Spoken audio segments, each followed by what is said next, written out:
I tell my guys, stop selling and start helping. The more grace, the more, I call it the go-giver principle. Like, the more you can give to somebody, the more you can bring value to somebody on a human level to their life, the money will come, right? Money comes and goes. It's not, I don't have the best relationship with it, but I'm working on it, But I'm like, whatever, we'll figure it out. That's always my mentality. But you kind of do, right? And that's just through resilience, you know? What is going on out there? Welcome to the Two Stunads Podcast. How you doing out there? I'm Paolo. What's going on, guys? I'm Drew. And we are the Two Stunads. Every week we're sitting down with business leaders, entrepreneurs. We're talking with them and getting their story. We're trying to understand their wins, their losses, how they got started, everything in between. Try to really get a breakdown on their story. And hopefully we can get some learnings out of that. And we're talking with some big hitters today. Actually, we got a pretty bomb episode for everyone out there. Yeah, we got a great guy today. He's new to the show. He's new to social media as far as on your typical Meta and Instagram stuff. So we're excited to see he's big in LinkedIn and whatnot. But before we start the show, guys, we asked and we charge one fee, and that is that you like and share and subscribe. It truly helps the show out. Helps to spread the show across all platforms. If you're not just watching or listening on YouTube, we're on Spotify, Apple, 27 platforms. But make sure you hit that like and subscribe, and it truly helps us out. Yeah, it really does. Take a second. Just go ahead and do that for us. We'll wait. But seriously, let's kind of just jump into today's guest. This guy started out flipping barricades, and now he's flipping the entire paving industry on its head.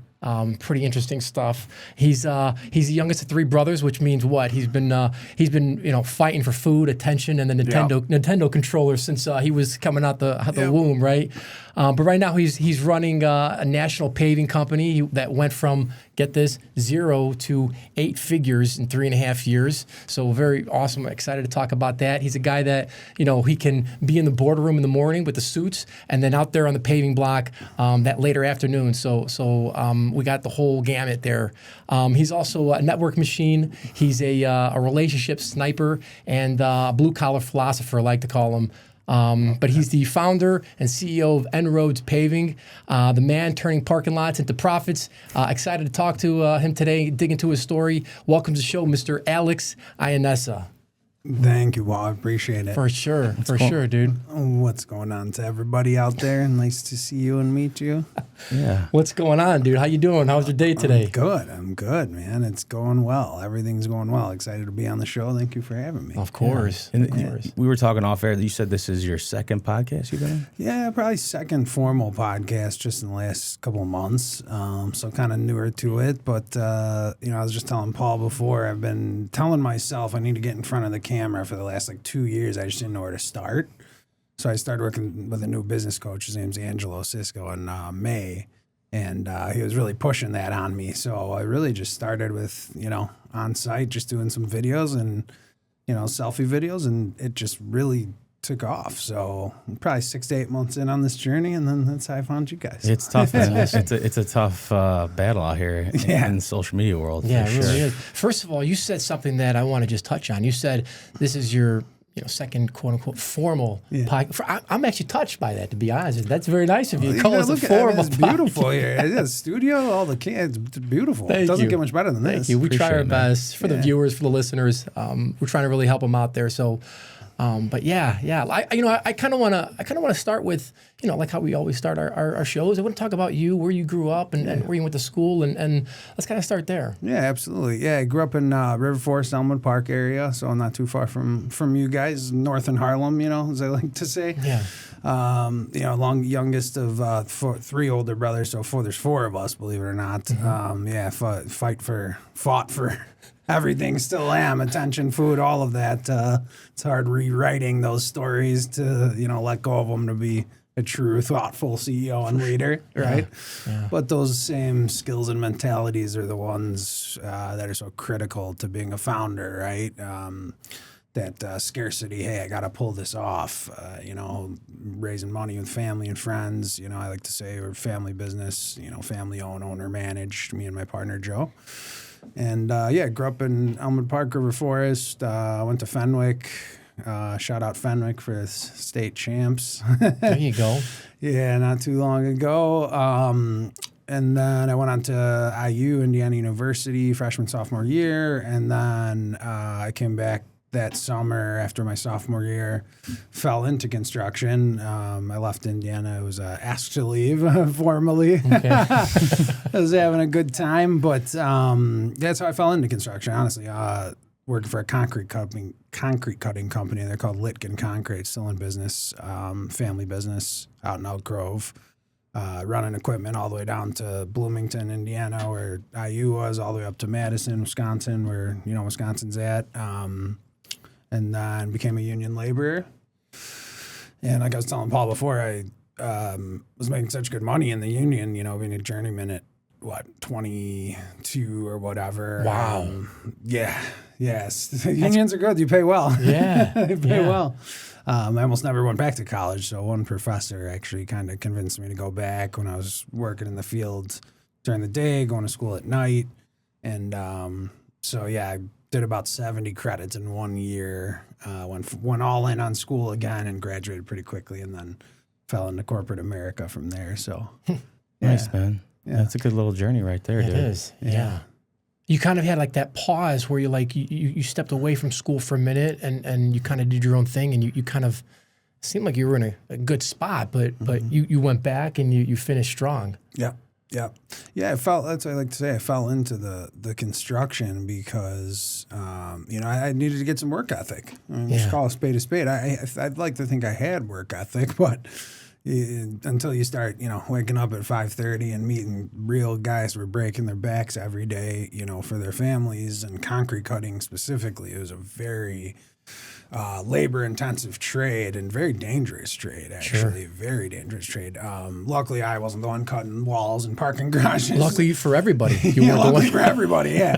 But they were still crazy enough to put me, 20 years old behind the truck or whatever, pulling water trailers on 294 as they swung back and forth because you couldn't go past 50 or whatever. Sure. But that was my first, I'd say, formal construction gig. I helped out with the guy who did some work on my parents' home, when I was like 15, 16, 17, Eugene Finnegan, R.I.P., great man, who helped me and my brothers, on summer gigs when we were younger. But yeah, that was my first, those 2 years as union labor, and then as a runner, making like $9.50 an hour back then. So that was probably summer 2012, I want to say. That really got me to see how much it takes to be in construction, right? And you can't get the respect of clients or business owners or your peers, right? Without knowing what it takes on the ground. So a little bit of that old school mentality, but not too much to keep me from growing. Yeah. If that makes sense. No, yeah, you had to have a little bit of a setback, I would say, or, pulling the slingshot back. But, you learned, hey, I don't want to do this forever, but it's good. I think people take that, as a negative sometimes when you're like, oh shit, especially these kids in college, whether they fail out or they, don't, finish or whatever, and then they come back, and some of these guys think it's like the end of the world. Yeah. But if anything, it's a learning lesson, and, you learn, okay, I fucked up, I failed. Yeah. Let's figure it out. Let's do something, and you just got to get after it and grind it. But I'm a huge believer, dude, in like business owners, like being in the field, like having their like finger on the pulse of the business. Like you got to know your guys. You got to know the crew. You got to know your employees. You got to be in the business. These ghost business owners, or the ones that aren't there. Like your product is not going to be the same if you're there, because nobody's going to care. And if you don't know what to do, if you don't know how to do the job, how do you know if your actual team's doing it properly? Exactly. I tell my people all the time, like, if I ask you to do something, it's not because I can't do it. I don't have the time to. I'm delegating to you. And then across the board, I tell all of our employees, everyone's a utility player. If so-and-so is not here, so-and-so is sick, I need you to step up, go over here. You got to know the entire field. and just putting them into those positions, like not just having, hey, this person only does this or this person only does that, because then you limit them, right? Like they get bored, then the turnover is not where it needs to be as far as employee retention and things like that. But dude, that's a key moment for you guys listening right now. If you want to be a successful business owner and you want to build a culture, you have to be in the ground. You got to be in the trenches. Yep. Not only behind the scenes in the office, but you got to be in there. You need to show your people that work for you that you care about doing the nitty gritty stuff that they're doing for you and for the overall business. 100%. So Well said. yeah. So let's start okay, you went back to school, you finished school. How did you start your business? How did you Great question. how did that be like, oh, fuck, I know what to do now. Like I can do this for myself. Well, that question still goes in my head. Do I know what to do at this stage, right? But no. So how En-ROADS, the origin story was, I went back to school, finished. I had a couple little jobs coming right out of it. Internship secured, like when I was, I was a super senior at DePaul, did like an extra 2 quarters, so 5th year. Worked there for a few months. Then actually I went to go work for a general contractor. I was working with a headhunter at the time. Got a great big salary. I think it was like $55,000 at that age. I'm like, oh my gosh, right? I get there day 4, and the owner, small family business, dropped 10 sets of drawings on me and was like, do all the takeoffs, call all of the subcontractors. So it was new construction. So, structural steel, site concrete, asphalt, electrical, MEPs, right? Mechanical, electrical, plumbing. And, have this takeoff and these costs ready to go by next Monday. And I was like, I must have oversold myself in this interview a little bit. Yeah. And I did. And what was interesting was I actually got fired from there after 60, 70 days, something like that. And my brother, Marco, he's still slinging freight to this day, logistics guy. Mm-hmm. He's been in it for a long time with all the ups and downs in logistics. I was like, hey, you obviously had some sort of sales ability, right? So this headhunter who was, decorated, this business owner, founder, CEO, family business, maybe you should look at sales. So 11 days or maybe 12 days after I was fired from that job, I saw a post online for a big national paving company, and I applied, with the auto LinkedIn apply or whatever. Yeah, the one click. Yeah, the one click, and the bink, and I hate those guys that do that. I know, and it says right? like 107 other people. Yeah. I'm like, of course they friggin' did. Yeah, exactly. Yeah. So they did. They're like, come on in on a Saturday, and I'm like, okay. So I went in that interview, but the reason they brought up my brother was the sales side of it. This position, this big company was, it's called an account manager. So I was the first at this company in Chicago as an account manager. I think that, looking back, I know they were kind of creating the position as it was going, or as I was going, I should say. But it was 50-50, right? My boss at the time, mentor, said, hey, you could go into the operations side from here, or you could go into the sales side. So that I did that actually for 3 seasons. I remember applying to be like a sales guy, run my own book of business, and they said, oh, you're not ready. So, okay, I'm already bringing in business, but all right. I did that for three summers there, and then finally they hired a sales guy outside. He didn't sell anything, and I was out selling him as a junior, and so I basically just took his job pretty quickly. And they told you that you weren't ready. Told me I wasn't ready, and ironically, and this is where the En-ROADS story comes in. My 3rd month there, it might have even been before that. So end of 2015. I was talking to my brother who was just about to start his own construction company, my older brother. And, he was, hey, revenue, right? Bring in revenue. My dad always said, never be a cost to any business. So I picked up the phone and I called the first guy who I know, shout out Joe Sergi, who helped us get going. And this was 2015. He took a meeting with me. We were just talking about Yolk on Wells in the city. That was January of 2016. My boss and mentor, who I mentored at the time, didn't want to come because it was a 7:30 breakfast meeting. Thanks, Joe, for being at 5 a.m. He was 27 or whatever. So it was a 7:30 breakfast meeting. My boss didn't want to go. The big top sales guy or whatever in the company didn't want to go, so I went alone. I'm like, I'm not turning this meeting down because you guys don't want to No, come. it's money on the table. I'm dude. like, Yeah. this is a family friend. You know, him and my brother had done business together. So I showed up to that meeting. I don't know if I've ever told this story like publicly, but I showed up to that meeting and I had all the little trinkets because this was a big sales company rebranded as a paving company. Really, it's a private equity company rebranded as a paving company. Something I sell against every day and live against every day, right? So I showed up all the trinkets and all the like marketing material, and Joe had brought his partner Rick Navarez. They're both Elmhurst guys actually. And fast forward 60 days, and I had a 6-figure contract from them. So I went back to the physical one back then. So Joe had signed it. I went back to the office as the junior guy, as the new guy. And this was like March, because paving, we don't start in Chicago until like April 1st, roughly. Mm-hmm. So this was like beginning of March, and most of the tenured sales guys didn't even have a job of that size on the board yet. And I like came to my boss, and I was like, and I remember he had his top 10 clients on his whiteboard, just like I do in my office now. Right. And he took, they're called Clear Height Properties, who got us going, and he put them on their his top 10 client list. And I'm like, well, I know I'm doing something right, but 3 years of that and not being compensated for this account, for this relationship, kind of started off on the wrong foot. Right. And fast forward, that account, you know, I grew till about $2 million. And then fast forward even further, and what I will say is, what I like to say is management views were no longer aligned with this specific client and all of my clients. And Joe said, hey, I'm pulling my business. You want to come with and figure this out, or you want to be a, paving salesman for the rest of your life? Right. I said, let's figure it out. Nice. I'm ready. Let's go.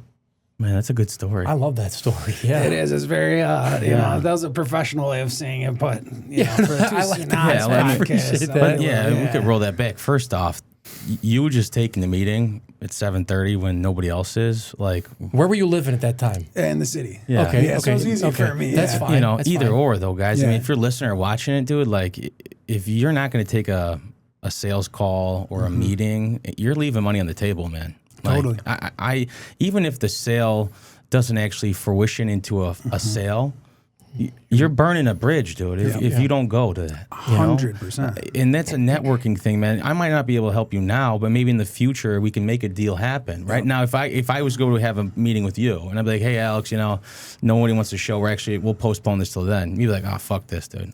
As a business owner that's going to give you $500,000, I'm like, you know what, man? Bad taste. I got a bad taste, dude. 100%. And that's whether you want to say it's a customer service thing or whatever, but that starts, from the bottom, man. I mean, and so if you didn't do that, this, ripple effect of results. Yeah. Right. Yeah. I mean, and it's not even like, some guys are like, oh, they won't take a sales call if it's, they're not a closer, right? You got you got your setters and your closers and whatnot. And I feel like some guys just, their egos take above. Like, oh, I'm not going to waste my time on this. No, dude, like treat every sale and go into every sale with an open mind. If you're going to judge that sale based off of the appearance of the customer, based off of this, I'm telling you guys, you guys are going to lose a lot of sales, man. Yeah. Right? You got to go into it. How can I help this person? Even if I can't help them, maybe I can refer them to somebody, but maybe down the line they can refer me somebody. That's just doing good business, man. I mean, truly is. Like, and it's just, whether it comes down to a work ethic, like actually wanting to show up and do it versus, sleeping in and being lazy. But I mean, you got to be a dog. Totally. So when you handed this contract to your boss or manager, whoever that was, what they say back to you? Man, that's good job.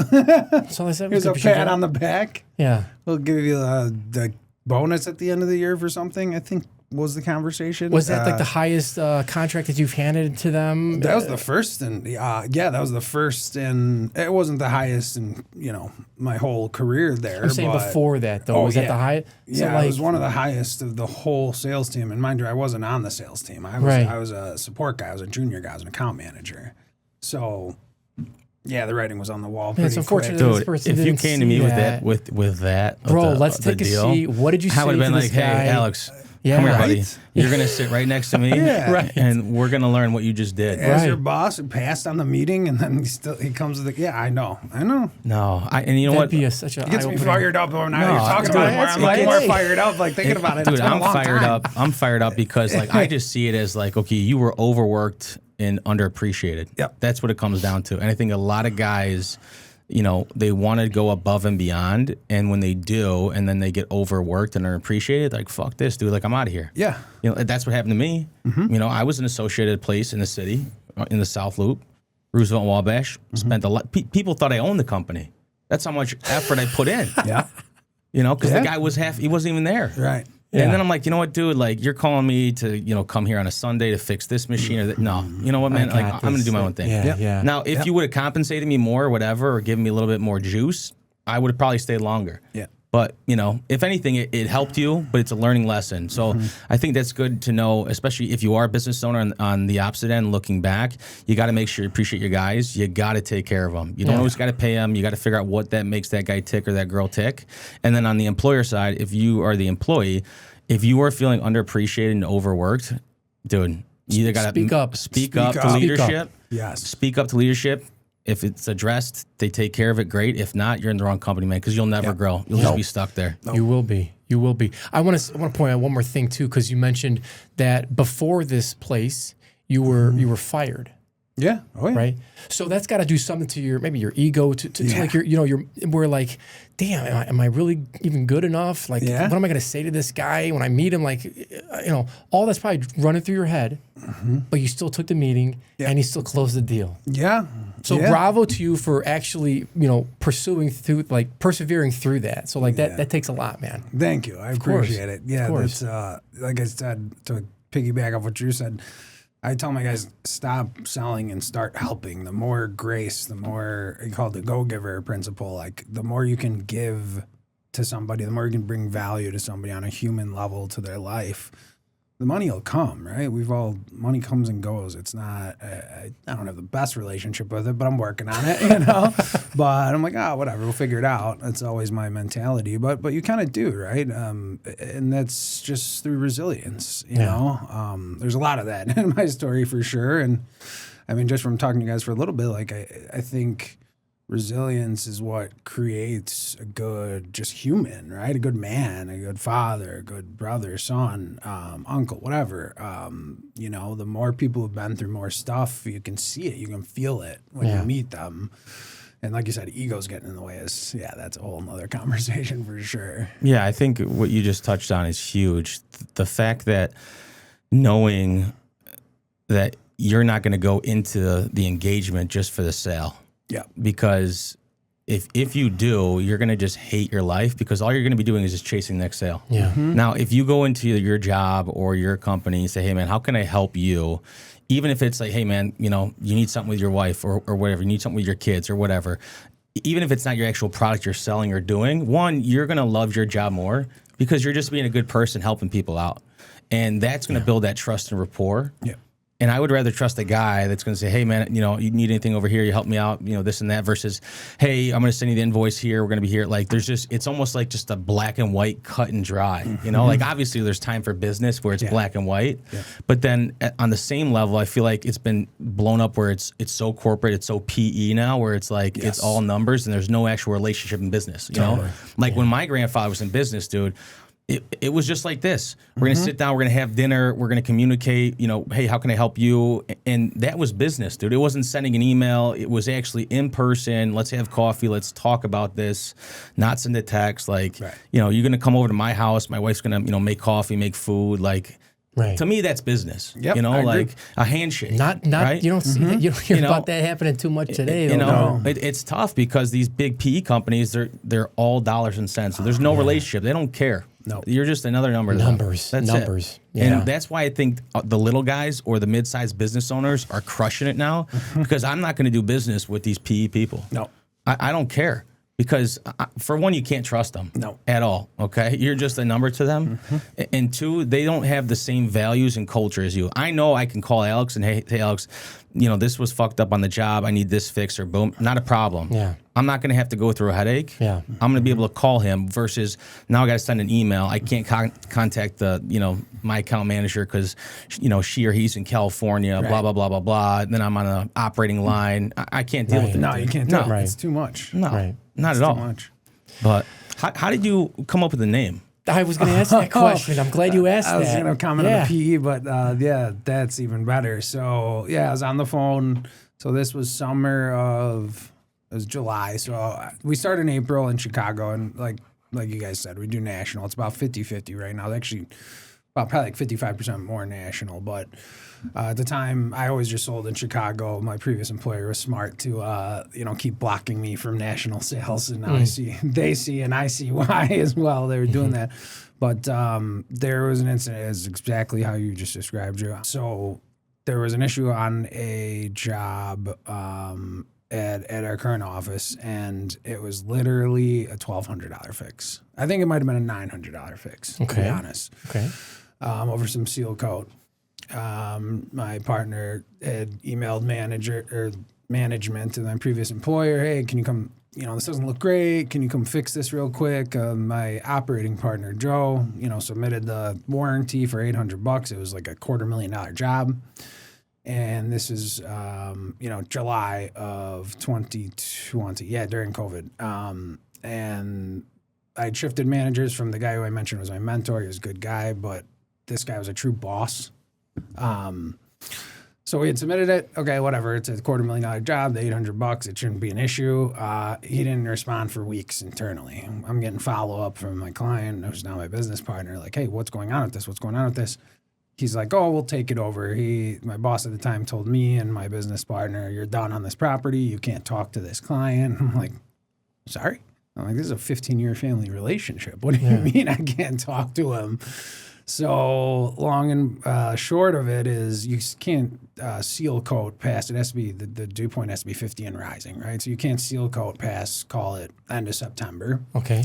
So this is July. He drags it out to end of September, early October, sends an email to my partner and client at the time and current client and partner still, Joe, and basically sends an email about this long about how it's his fault. 1, 2, they aren't going to come fix it. And then 3, this is the best part, and here's the kicker, asked him to go out to lunch. Not the other way around, not, hey, can we go to lunch? This is what happened. This is how we're going to make it right. But here's where you're wrong. Yeah. Here's, basically, we're not doing anything. But hey, let's go to lunch to talk about it. He obviously responded very professionally. There was another large company. They were professionally managing the building. So not only was the end user and the owner of the building involved, but another very large, respected, reputed real estate company was involved. And they just said, and so that's when it really started. But dodging your question, to get to the name. I want to know. Yeah, that's a great story too. Like, I can't believe something would do that. Yeah, and so I'm on the phone with my partner. And I'm like, yeah, man, I'm going to end them, even though they have $1 billion balance sheet now, whatever.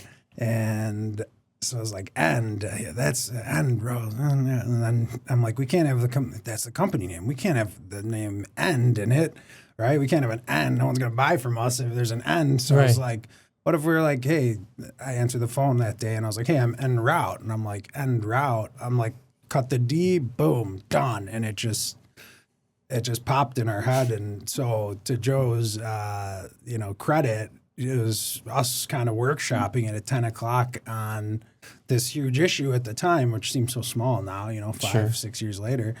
But that's basically how the name was founded. En route. En route. I was thinking like en route, like en route, like in roads. That's what I always say. I'm en route. I'm going into the roads. Yeah. Which is kind of like a Chicago thing too. Like I'm en route, but with the E. Yeah. So that's basically how it started. But we had to cut the D off. No one was gonna buy from us. That makes sense. Not a lot of people know that, but that's a good question. Yeah, I like that, dude. That's I feel like those are the best stories too. Like just those where you're like, okay, like this is who we are, like just, and you basically created it, the name of it based off a situation. Yeah. Which is like, that's a great story. Dude. Yep. You need to tell that story, man. Like, I haven't because, going out on our own at the time, you're like, oh, this is a big thing. Obviously contracts are in place, but not so far behind us. I'm like, I don't care. I'll talk about it. Yeah. Everybody knows anyways. You can pull up your LinkedIn or whoever. They know where you came from, how you got there. So, yeah, that was the beginning. But also like endless roads, endless opportunities. Yeah, right. So it kind of leaves the brand kind of leaves like an ongoing feel, if you will, right? And that's the goal for, our partnerships and clients. Yeah. So your business partner, Joe, he has a company. What's his company or his other company? Yeah, it's called Clear Height Properties. Yeah, okay. Yeah, him and his brother own. And so that was my client. They got us going.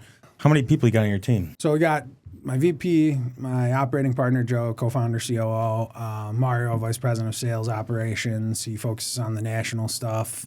Sean, our project manager, starts in January. And then our executive coordinator, Joelle, she's fantastic. So she does all, invoicing, paperwork, all the back end stuff. So that's a big, about 6, big role. Probably 7. Yeah. Do you guys have a crew of guys or do you guys sub it out? Yeah, so in Chicago we have that's a different entity, but a union. All your trades guys, yeah. Yeah, our union side. Yeah. We share the wealth, concrete. We have a couple good guys, subs, partners here in Chicago who help us out with concrete. But in Chicago, everything basically over 15, 20 grand has to be union labor.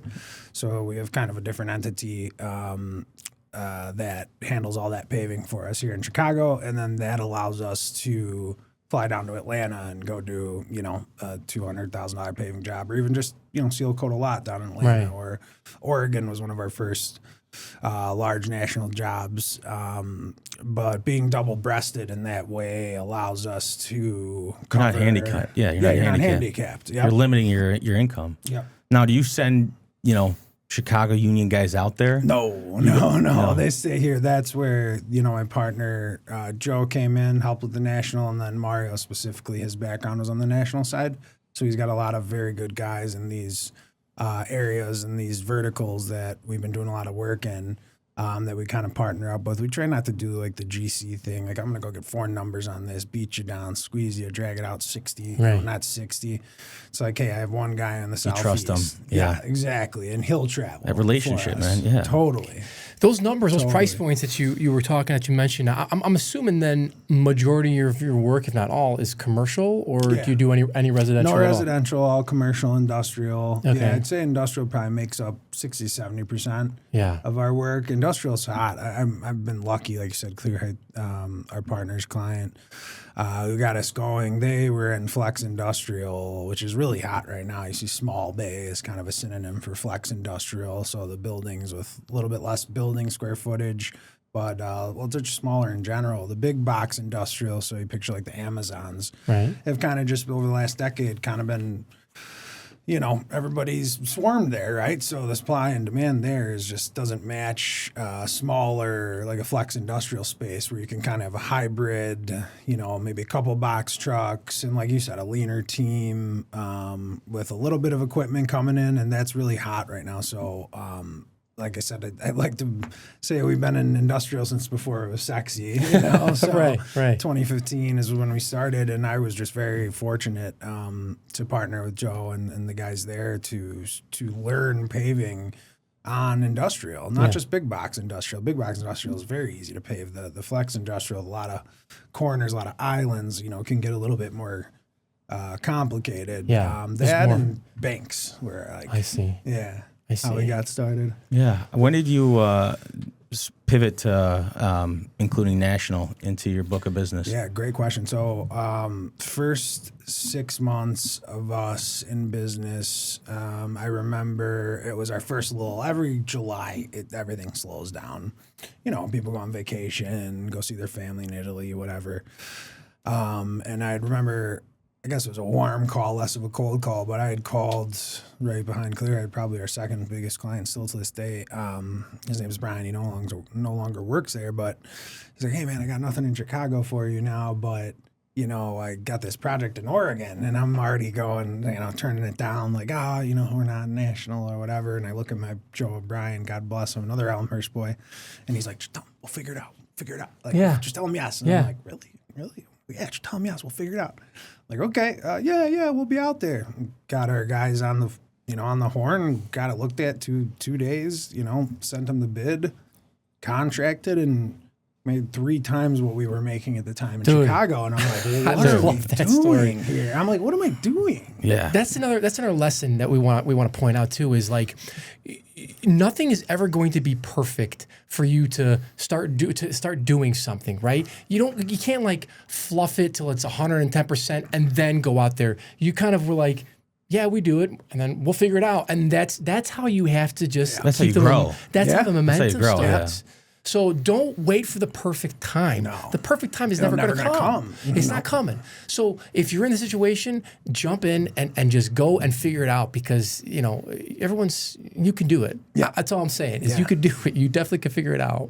Yeah, what a massive shift in revenue, dude, now that you're working 12 months of the year. Yeah. Yes, totally. My partner, Joe O'Brien, I should clarify this, Joe O'Brien, operating. And Serge is still in the business, but, he's got a bunch of different businesses, whatever. But he was actually doing snow. And this is, the first time we've gotten any snow in a long time. But so I saw how he got involved was during COVID, not only that issue that I brought up earlier, but I was selling a lot of CapEx projects. I hit my stride. It was my 3rd year in sales, like running a formal book. It was my 5th year at the company, 5.5 years. But so me and him were just working a lot because I kept selling bigger jobs and we kept talking. And then he's like, yeah, I kind of do this snow thing at the end of the year. And I'm like, oh, and you're still showing up at the office? I'm like, that's really gritty. Like, man, you're an entrepreneur, right? And I'm like, that's going to be my partner, right? So we looked at getting into snow. But then as I learned and saw him work so hard in the off season, if you will, but we were already kind of, going after some national business. It just made more sense if we could do 2 national jobs, between December, and we'll do much more than that, but between, December and January, that makes up the lack of income and revenue and profit from, call it Thanksgiving to April 1st in Chicago. So even a couple jobs will. Yeah, it keeps the cash flow exactly consistent. Yeah, it's nice too that, you're not having to manage a bunch of crew guys. Oh yeah. I love the blue collar guys. I come from blue collar, but like it's nice that you could keep that overhead low. Yes. Yeah, and you could perfect. have your hands involved. But that going national, dude, is huge. I wish I could do that in my business, but as a service provider, I can't. Right. But dude, yeah, like for you guys to make that jump, give us an example, for the viewers, listeners. Like, you mentioned 2 jobs. What's a good solid job that you guys, try to hit to make that bread and butter, essentially during the slow months of the Midwest? Yeah, absolutely. I'll say our average job size, and we've worked really hard to get it up, right, over the last 4 or 5 years. It's probably around like 40 to 50K. So from, being headquartered in Chicago, I remember coming into this year, we had contracted a job, I believe, in November or December. It was about $200,000, kicking off 3rd week of January in Atlanta. That's like I don't want to say home run, because we'll do $1 million, $2 million developments, and those are kind of standalone anomaly jobs, if you will. But our bread and butter is that, call it 70, 75K, resurfacing or full depth, replacing a parking lot, or, sometimes very big seal coat jobs can even cost that much too, right? To, I'd say, like $500,000, couple different trades. Maybe there's some underground, maybe there's some basins, obviously striping. So kind of piggybacking some of those, or like sometimes we'll work on crossover trades, right? So we'll put in a fence for somebody because they don't want to just call 3 different guys. They'd rather deal with us. Or rails. I just did a little one yesterday in Oak Park, a little retaining wall, 20 lineal feet, $20,000 job, a couple of grand. Like, you can do 5, 6 of those. It hits your nut, right? You Yeah, pay your employees. Sure. Call a spade, right? Yeah. You're not hitting home runs, in December and January. Nobody. Just personally or professionally, right? Like, there's not a ton going on, but I always tell my guys, like, this is the best time to get in front of people because it's, that time of the year where people are looking twice and they'll actually answer their phone. You could show up at someone's office and like, wow, this guy's, working and, the middle of winter or the end of winter or the beginning of winter, just whatever. And usually people are on vacation and not doing anything. So people kind of like that, I think it's the best time, Q4 and Q1, to get in front of people. Yeah, because you're cold calling people in July, and that's very supposed to be. Yeah, exactly. No, you're getting jobs already preset. Right. Yeah.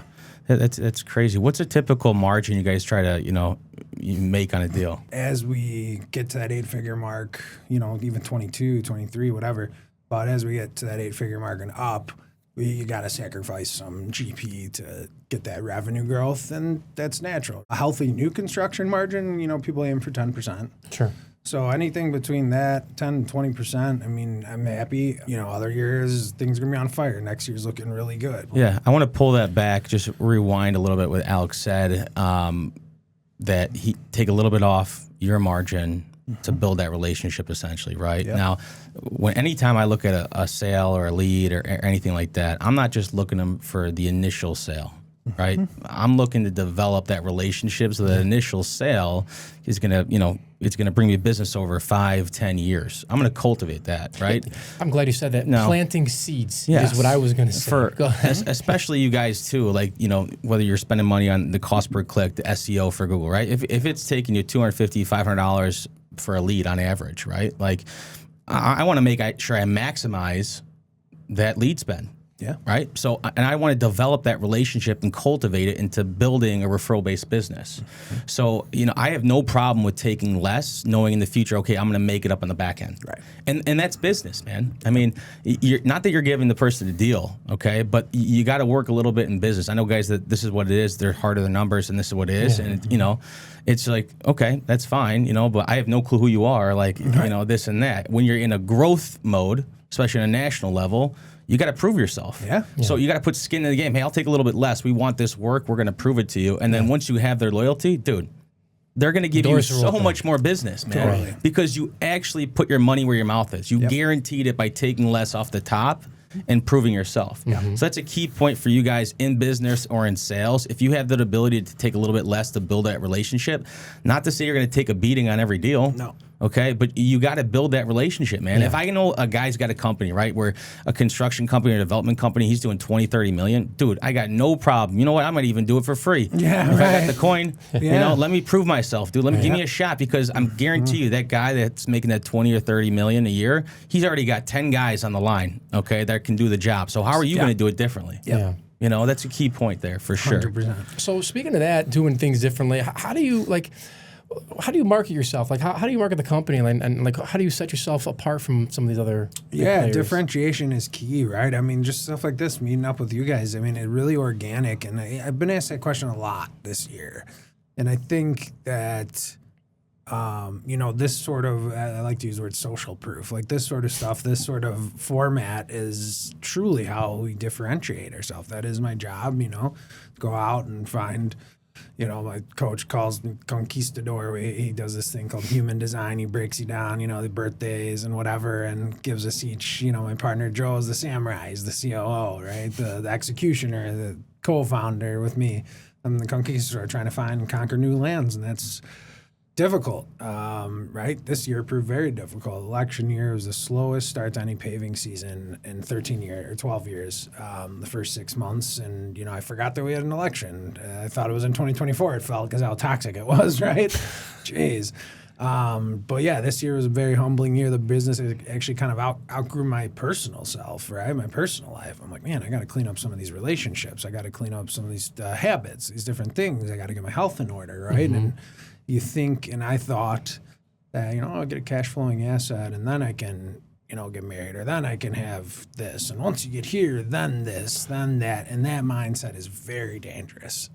Yeah. Instead of just like what we were just discussing, just if you're looking to swim, easy way, jump off the high dive in the deep end, and you'll figure out how to swim really quickly. Yeah. But at some point, like we were talking about earlier on, those gritty founder mentalities and work ethic, or just the way you approach things, actually start to give you a disservice, because you're not leading in the best way possible, because you're so worried about the next sale or the next employee or the next job. That fight or flight. The fight or flight. So trying to balance being in the weeds, which is so important, and doing stuff like this where people can see my face and be like, wow, this is a real tangible asset, but also behind the scenes, as you guys know, working on the business, right? Working on the podcast, working on the show, or whatever, anyone's business is.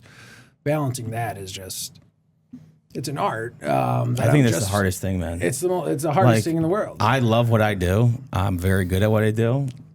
But the hardest part is being able to take, I did this, by myself. How do I get it to the next level, though?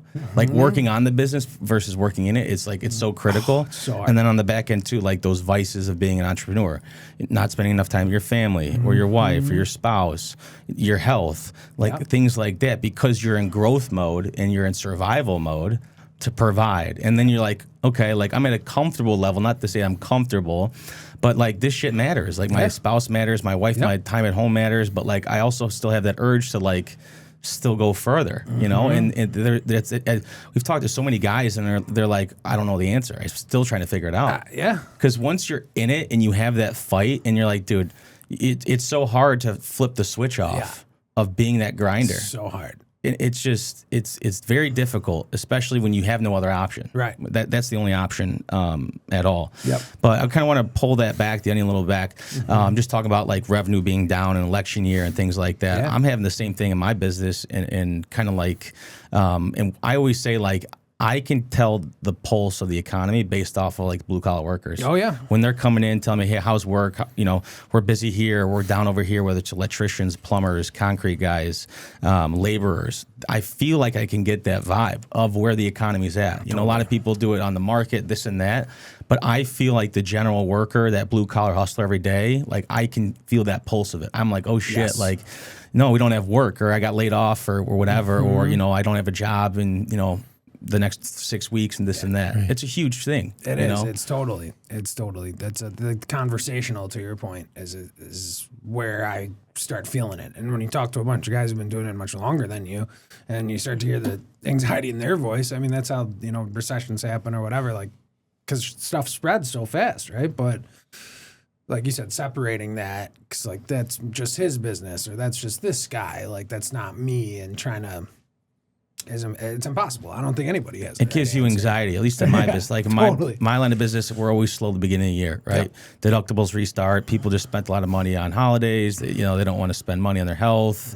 We're in the Midwest. All the elderly people go south.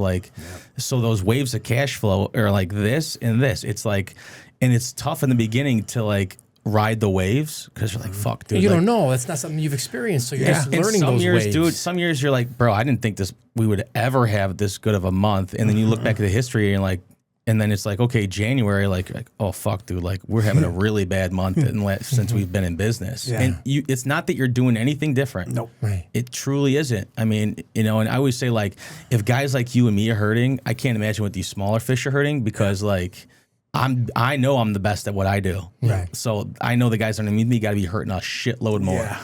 So how do I just survive? Yeah. And it's almost like that fight or flight that keeps up at 2 a.m. Dude, why aren't the phones ringing? Why aren't the emails coming in? What more can I do? Are we doing everything we need to on Google? Are we reaching out to our contacts? And you start to feel bro, what am I doing wrong? Yes. Am I doing something wrong? Is our shit not right? Did somebody give us a bad referral or say something bad about our product? And you start questioning yourself. Paranoia. Yeah. Right? Paranoid. Totally. And that's where your mind's at. And that's where your mind's at. Yeah, and then try to separate that when you come home with your wife, and then try not to put it on your spouse, and then be involved day in, day out. I mean, I've struggled with it. I feel if you're a business owner, that especially a small to mid-sized business owner, it's something that is always in the back of your head, that there could be the day where we have to close up shop. Yeah. And then you're dude, I have no option. It is what it is. If I had to go deliver pizzas, dude, or do whatever I had to do to keep afloat, I will do it. Yeah, I've done it. Yeah, dude. Let me ask you: are there any things in your personal life that you've had to kind of put on the back burner or put on hold that you kind of regret now? Massively, relationships, right? Yeah. I had to put a relationship on hold that I actually kind of brought back in, but now separating with. But the dating, all that stuff. I should back up. When we started En-ROAD, so that phone call and the name was started to fast forward to March 14th, 21 or 22. I think it was 20. I forgot, but either way, when we launched about 4.5 years ago, whatever, I moved home to my parents. Yeah. You know, got rid of the apartment. I was living with my best friend. Still love him, whatever, but he just found his girlfriend. And, you know, I was dating different people. I'm like, this is all a distraction. So I know the same month we basically incorporated and got rolling was the same month I moved home. I think actually even before. So for those first, call it 8 to 15 months, I mean, waking up and we're still under our contract with our previous employer, but, you know, so we're sneaking into the office, you know, doing the blinds because we didn't have anybody to see because they were growing so much. But those first 15 months, wake up at 7, go to the office, maybe get something to eat. Maybe my mom makes me a smoothie or something, right? Yeah. And then come home, going through insurance paperwork. I'm like, this is Chinese, basically. Sure. I don't understand this, but you know, come home 9, 10 o'clock. Like I said, get lucky to get something to eat, wake up, do it again. Saturdays, Sundays on job sites, you know, making things work. Yeah. And that was probably a year. And then I moved back downtown at the end of our first year that we launched because I was like, man, look at me. And it's funny that you asked me that because we're doing some story work, me and my business coach. Because like I said, I have to pull it off. That paranoia, that anxiety we're talking about, at some point starts doing a disservice, you know, to you. And this year you'll do like a 2.5 million more, so just shy of 10. Wow. And we're making this bottom line's the same as it was last year. So you're like, what did I just put myself through and why? Exactly. Like I'm working harder, but we're making the same at the end of the year. I need to just breathe. Breathe. Yeah. Yeah. Breathe. Yep. Yeah, that's what it comes down to, right? Let's dive into that business coach. Before we do real quick, I want to say one more thing real quick. I want to applaud you for moving back in with your parents because not a lot of people, once you move out, nobody wants to go back in. Yeah. And I think that, so like, you know, you left college, I think you took a break, then you went back. Yeah. You left your parents, you took a break, then you went back. Yeah. Like that says a lot about you that like, hey, I'm not too proud to go back and do this and go try and conquer it. Right. Like you're like, thank you. So kudos to you. And another lesson for our viewers, listeners out there, like it's okay to take a step back if it means you can take 2 more steps forward. Yeah. 100%. I gotta be honest with the people listening and watching. I cannot stand the fucking guys and girls that like act like, you know, they got everything or this and that. Like if you fucked up and you failed, like dude, own it. Fucking own it, man. Like own it, figure it out, like, and be authentic with yourself. Stop faking. Don't tell people, hey, this, like, own it, man, because the people that own it, you're going to grow so much quicker. And I would rather help a guy out that's going to own it versus somebody that's going to lie to themselves. Totally. Like if I fucked up and I need help, like show the effort that you need help and I'll help you. And not just me. Any successful person, they want to help. But people want to help. If you just, bullshit yourself, you're only doing a disservice to yourself, your family, your name. Yes. Like, dude, own your mistakes and say, good, okay, now I have an opportunity to learn from this and get better, which seems to be like the constant theme, just learning your story is, okay, did this, failed, reset, did this, failed, okay, reset. But you're constantly moving forward and you're using that knowledge. Where a lot of guys in that case, they might have been like, oh, you know what, now I got to move back home. I don't know if I can get a girlfriend. Like, you know what, like, dude, leverage that and use it as fire and fuel to move forward, dude. Like, 100%. Dude, that's phenomenal, man. Like, you know, like kudos. It takes a lot of balls to do that. Like you said, moving back in with whoever. And for you to like just say, hey, we got to do this because it's better for me to move on into the next step. Like, I mean, come on, man. Like.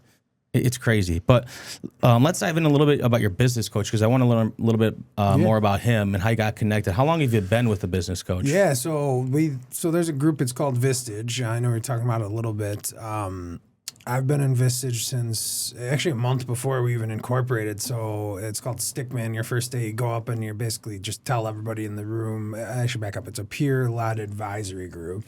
So different C-suites in some groups and some other groups, you know, it could be directors, VPs, whatever. But that first meeting, I was still under my contract with my previous employer, so I couldn't talk about it. And everyone's like, what are you doing? I'm like, starting a company. What kind of company? I'm like, construction. Well, what's going on in it? I'm like, I can't tell you. So, you know, but get back to me in 30 days. So I got introduced to Vistage through my business partners, my older brother. and I was in what's called a key employee group. And it was great to get started, right? But I wasn't a key employee. I'm not a key employee. I'm the CEO and founder, right? So I quickly started feeling like I wasn't aligned with what was going on in that specific group. And I was looking to move on to what's called a CE group, a CEO or chief executive or even COO, whatever, just C-suite. I was trying to step up in this organization. It's called Vistage. So in that transition to finding a CE group and leaving that current group that I was in for 3 years, I got introduced to Angelo Cisco. He's in my brother's CE group. And, you know, I'm trying to think how we met. I remember the first time we met was at Red Square downtown, nice sauna, you know, nice feast we call it, right? A sauna, steam, cold plunge, whatever. First time we met, second time we met. I went to go see Sam Divine DJ with now my ex-girlfriend, but that was the second time we hung out. And then I think the third time we hung out, we went for a 3-hour walk in River Forest. I was staying at my parents, talking about moving home. I'm staying with them for the holidays again, just trying to get my stuff together. No problem with that at all. But he showed up there and we went on a long walk. And at the end of that, he was like, hey, you're going to be my founding member in this Vistage group. And I'm like, okay, I'm trying to get my business back in line. It's, you know, May or June. We're in election year. We're down, you know, 40%. Like, what's happening? I'm like, okay, cool. Sounds good. Like, whatever. Fast forward, you know, to the end of the year. And you know, we have this group, 9-10 people in it, and we're founded and separate from that. So that's kind of how I met him, Angelo. But separate from that, he also, we run on what's called EOS, Entrepreneur Operating Systems. It's just kind of a way of running business. And he does what's called, he's an EOS implementer. So he comes in and you're quarterly. You know, you have your team quarterly and kind of breaks things down, breaks down personalities, really gets into the meat and potatoes of the true issues of whether it's cash flow, profit, overhead, like key employees, next hires, whatever. It just brings a objective view to your business, someone who's on the outside of it. And you don't know, it's one of those things where like you don't know what you don't know. So I had a coach before, but weren't having one-on-ones. I wasn't getting the true benefit. And now me and Angelo talk every single day, probably maybe even more than like my mother and I, right? Just providing updates. So yeah, I basically got introduced by my brother, but now we're doing them in an 8-week program with him where we're kind of rewriting, like we were talking about the founder to CEO mentality, the different skill sets that it takes to get up above 8 figures, 15, 20, 30, get it to our 10-year goal of 65 million. That person that in the trenches, you know, in the paved box in his parents' basement, that, you know, boy is what I would say from 4 years ago isn't going to be that same person to get you, you know, to 20, 30, 40 million. And that transition, that journey is challenging, right? And he brings out the best in me and challenges me all the time. And we're really working on those soft skills that... and language and goes on to even like the granular, like the way you talk to yourself, right? How you think. And he's very good at language, and that's where it starts because, you know, your thoughts create your language, you know, your language creates your habits repeated create your actions create your environment creates your identity, and then brings it right back to your thoughts, right? Wow. So it's like this circle. Yeah, I've actually never nailed it like I just did, but great for a short. Shout out to Angelo, yeah, shout out to Angelo. I've actually never said it that well, but perfect. It was repeated last night or earlier. We had a speaker, Sandy Gennaro. He was the lead drummer for the Monkees, and like Cyndi Lauper and Joan Jett, and he came in and just old Italian guy, of course, born in 1951, and he had just like his whole pitch, it wasn't a pitch. His whole thing is, you know, leading with like generosity and kindness, and how like one little thing you can impact somebody's day just by holding the door for them, or like being kind, saying thank you. Like something so small as I do my best. I'm not as good at it anymore, I'll be honest, but I try to just say thank you. Like my admin sends out an invoice, whatever. Nobody responds to stuff. I remember when I was the small guy on the ground and my old mentor, not the boss who basically created En-ROADS, but you know, he would always say thank you, dude. He would always say thank you. I'd send something out and he would always say thank you to me. And I was like, man, that goes so far. And that was like Sandy's whole thing. And he's like, just say, you know, thank you, the small things. And that's really the difference, you know. That's what makes good great, in my opinion. Yeah. You listening to that by chance? Did you pick up on that? I've been at fault sometimes, man, because you're so busy with like, okay, like, you know, like not that I'm not thankful for it, you know, but like, you know, it just, I'm at fault of that sometimes, for sure. You know, I mean, well, you're going a million miles an hour, and it's like, what's the next thing? And then you finally get something that you've been waiting on, and now that you got this, you're thinking about the next step. 100%. But you know what? Take a second and just like, oh, thank you. This is exactly what I need. Boom. I'm one of those guys that like, It's hard. I might not say thank you like immediately that second, but like I will then like, I'll write you a note. Yeah, that's, You know, like I'll write you a note and be like, hey man, like, I know I don't say it all the time, but I truly appreciate you, or like this and that. goes a long way. It goes a long way. His penmanship is beautiful. You guys see his penmanship. Yeah, I can see it. No, but That was actually one of his main things. He brought up handwritten notes, so we had a whole slide about this guy. You know, and we do that with all of our clients too, like new clients, old clients, birthday cards, and things like that. But I want to unpack something just to kind of take the viewers and listeners through almost like an equation of how a business coach can be of success to you or to whoever. Would you be willing to tell us, like, what does your business coach charge you per month? Yeah, I can get close to it. I don't want to talk too much about it, but it's less of a monthly, and this is where he's unique. It's less of a monthly thing, and it's you know, quarterly, you know, a couple grand, whatever. But he'll come in and, like I said, in a quarterly meetings, and that's where the value comes, bringing in the EOS, implementing it, separating yourself from being in the business and working on the business, and somehow bringing in someone, like I said, from outside the organization who has an objective look, who's worked with a lot of 6, 7, 8-figure businesses, whatever, can see like, hey, let me back up. A lot of the things that like we process in business, right? Like whether it's people problems or whatever, are symptoms. You know, we talk a lot about symptoms. Like this isn't a symptom, or I'm sorry, this is a symptom. The true issue is, you know, Alex is going through a breakup or something, right? And he's not showing up as his full self. I'm just using that as an example, right? Sure. And having somebody to see that objectively and break that down, where maybe, you know, my partner wouldn't want to come talk about that publicly. He wouldn't be somebody who sits on a podcast like this and talks about all the stuff that we're talking about, because we need him doing something else. And his skill set is, you know, refining and executing and getting things done and maintaining the relationships that I forge, right? So, you know, it depends. It could be, you know, 15 grand a year up to, I mean, I have no idea. There's maybe coaches out there who charge 50 a year. Yeah. But the key point I'm trying to get, guys, let's just call it 10 grand, right? You're spending 10 grand a quarter. Okay. You know, we're spending 30 to 40 grand, whatever it is, the number. Your ROI in that investment, dude, is going to be 10 times. And at least 10 times. And I tell people this all the time. And I had a difficult time with it in the beginning of paying somebody for their knowledge, because I'm like, dude, it's a cost, right? Like just you say, like, don't be a cost. Like, and your overhead is everything in business, and you're always trying to cut it down. When I first had a business coach or a mentor, I struggled with that. And then after I looked at it, I said, okay, and I'm a big numbers guy. Let's just say I'm spending 30 grand a year on a coach for masterminds, one-on-ones, this and that.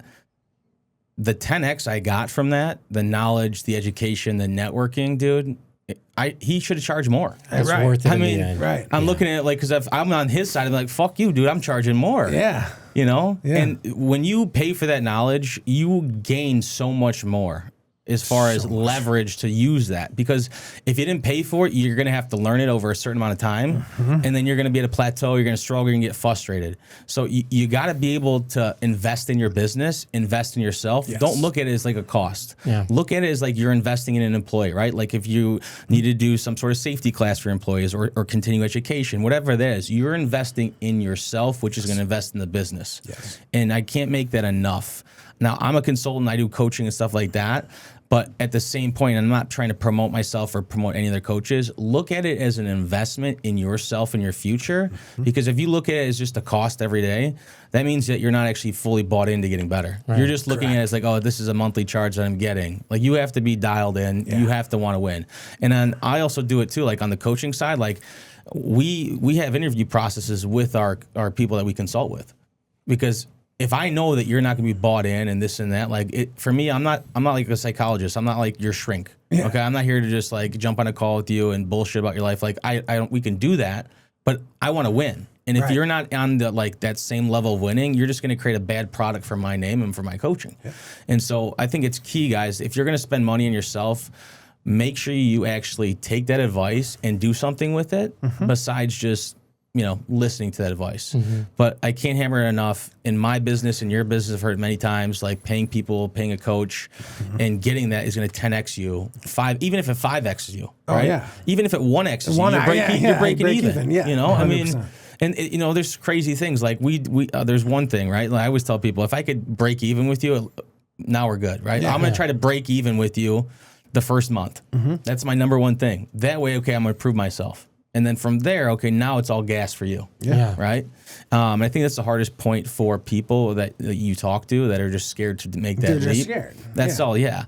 And I was too. I'm just as flawed as anybody else is. But I think that's a huge key point because the successful people do that. And another point I want to make too is you seem to always put yourself or surrounded yourself with winners or people trying to get in that direction. Yeah. Whether it's from the Vistas group that you started with to pivoting to this. And I think that's a key point for everybody too. If you want to be the next billionaire, you got to be the sixth guy hanging out with them. If you want to be the next crackhead, then you go hang out with the crackheads. It's very simple. Yeah. I mean, if you want to be better and you want to be an entrepreneur, instead of listening to the radio, put a podcast on. Yep. Read a book. Stop watching the news. Like actually put in the effort, dude. Like, and it's so simple, but people are just fucking lazy. Yeah, pretty much. Or they think they're doing the steps and they're not, and that's something that they need to be educated on. Like, well, why do they think they're doing the steps? Well, after like what they've heard and what they see. Who's telling them they're doing the steps? You know, I mean, like, where does it come from? The origin, right. Yeah, well said.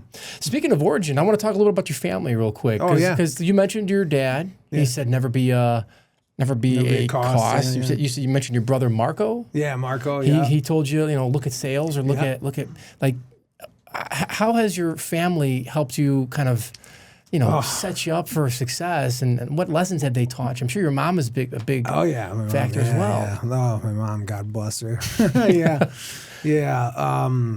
My family's everything. I recently got into numerology the last year, and I'm a 6 life path, and it's funny because they say 6 life paths should spend their time with family or growing a family, starting a family, but also a family business in real estate.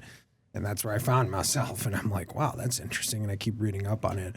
But my dad is integral. He still is in everything. And he, invested and, the mistakes I made in the college time that we talked about, I was able to pay my dad back with distributions to cover that. And hey, not that I would never say, hey, we're even, talk to your father that way, but more or less in my head, I'm like, all right, I know how much that costed and this, we are, right? And by the way, I'm going to stay over for the holidays too, because I'm dealing with my personal shit right now. Sure. And he's like, come on in, So my dad's been critical in my life. He came over here when he was 1. He was born in Italy, came over here when he was 1.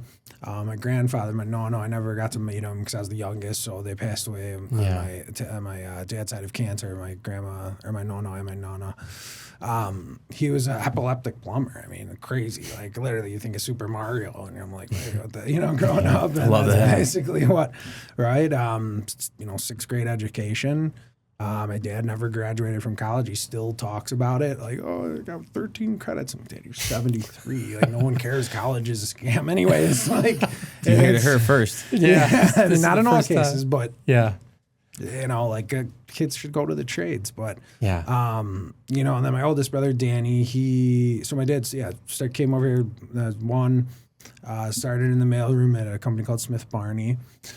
And then went over to William Blair, which is a big investment firm, and grew to be a partner, right? Like never graduated college, started on the ground, kind of similar situation. And he told, other than the cost comment, he's always told me and my brothers, like, go start your own business, do your own thing, because he always wanted to do that, but he didn't have, he had my brother Danny when he was, I think he had all three of us by the time he was my age, so I'm behind, but, talking about sacrifices, but, he had to put food on the table, and my older brother Danny's from my dad's previous marriage, so, there's divorce there. We're all cool and happy. His mom and my mom are all cool. We're all good, but, sure. That changed the dynamic a little bit. I didn't see as much of that being the youngest, and I would say, without my dad, I wouldn't be sitting here at all. Yeah. I don't think I'd be alive still, to be honest, with all the stupid shit I've done. Yeah. But yeah, my mom was key too. My dad's, if you saw my whole family, my dad, my brother Marco, and my brother Danny are like the shorter Italian, like, hey, how you doing kind of guys. Like, grease balls. The grease balls, just bury all that stuff down. Yeah. Just never talk about it because it doesn't exist. So that's how they operate. My mother and my brother Tony, who also owns his own construction company, who's helped me out a lot, are a little more cerebral. That's on my mom's side. So if you can imagine, my mother is not from Texas. She was born in Columbus, Ohio, traveled a lot. My grandfather on her side was a banker. But he retired at 53, sat in his chair and lived to like 95. Crazy. Wow. God bless. Mom's side. Yeah, so Irish and German. Don't judge me. I'm not 100%. But no, it's totally maybe we'll cut this I'm not part either. out. Yeah, I'm not either. Cut it out. No. No, it's totally fine. It's totally fine. Awesome. Joe, cut it out. We don't want to be known. Keeping that part. We don't want to be known either as just the Italian guys asking other Italian guys questions for either. Sure. So yeah. Well, it's funny. I'm gonna pivot. So our whole group, this Vistage group I'm forming, we have 9 guys or almost 10 guys now, and there's more. All Dagos. All 9. I'm like, dude, we got to diversify. Oh, really? Also The Vistage mob over here. Yeah, I'm like, dude, but anyways. So mom, dad, critical, but yeah, my mom, Texas, believe it or not. So they settled in Texas, my grandparents on my mom's side, Irish and German. So if you can imagine my dad coming into that family, but also my mom coming into his family. He was one of 7 siblings. He's second oldest. His older brother Sal, 11 months difference. He passed away when he was, I think, my age, like 34, just in the party and that lifestyle and stuff, and just couldn't leave it behind. So there's some of that kind of gets passed on, right, to me and my brothers. I didn't see him, but we hear about him and stuff like that. Mm-hmm. But that work ethic got drilled into us very young, right? We started working when we were like 16 on different stuff, restaurants, and then, my oldest brother Danny runs the trading floor down at William Blair now, started working there when I was 10 years old, probably, because we're about 11 years apart. And then, Tony owns and founded Big Construction. They do like high-end interiors downtown in the city, builds offices. And, we've all done pretty well, I think, right? We all have our issues and stuff. My brothers all have kids. I'm the last one, Sure, yeah. My brother Marco just had baby Georgia. She's amazing. Nice. And then right before that was my godson Jack, who's the first INS a boy. So there's 6, hold on, let me not screw this up. No, there's 5 girls, Lily, Eleanor, Sophie, Grace, Jack, and then Georgia. Yeah, so... Wow. Who would have thought? 4 boys and then 6 girls? Isn't that crazy? So we finally got one. I'm like, great. And then I was up for a godfather, right? It's like kind of, goes by the clock. Yeah. And so Jack was the first, so 33 years or 32 when I was born, or he was born. Yeah, so I'm Jack's godfather, but 32 years there hadn't been another INS male. We're like, oh man, we have to carry on the lineage. But then you think, how many more? When I find my wife, shout out, she's out there somewhere. Yeah. And have a kid. We're just gonna keep it rolling, right? And that's all. I'm staying with my folks right now. For the time, and that's all my dad. He turned to me. He's like, that's all I ever wanted. That's all I could ask for is carry on the legacy. Right? Yeah, beautiful. And how old are you, by the way? Oh, I turned 34 2 weeks ago. Oh, nice. Yeah. I'll be 34 in January. Oh, no shit. Yeah, I was 30. That. Yeah, that's what I'm talking I'm a little older. I'm the veteran over here. I'm 37. Yeah. Oh, okay. No, that's man. It's great. I want to talk to you about wealth creation and wealth preservation, right? Because a lot of people, they get stuck on like actually generating revenue, right? But then they either aren't good with taking that revenue and leveraging it for wealth creation for their generation or for their family. I kind of want to dive into like struggles that you've had. Oh, yeah. And I can dive into mine, just like, almost not struggles, but problems that happens when you make money, whether it's from taxes and you're like, oh, fuck, I got to pay this. Why am I working so hard to pay this? And okay, how do I not pay this and, distribute over here so that I can pay less tax and then build a wealth creation?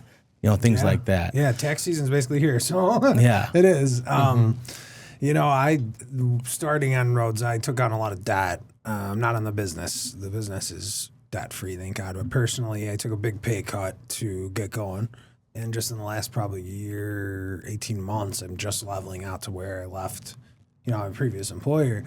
So I'm still chipping away on some debt and stuff like that. I actually just got a new place starting March 1st at Grand and Thatcher, right over there by like Elmwood Park High School in River Grove. Beautiful place, but still paying the place downtown.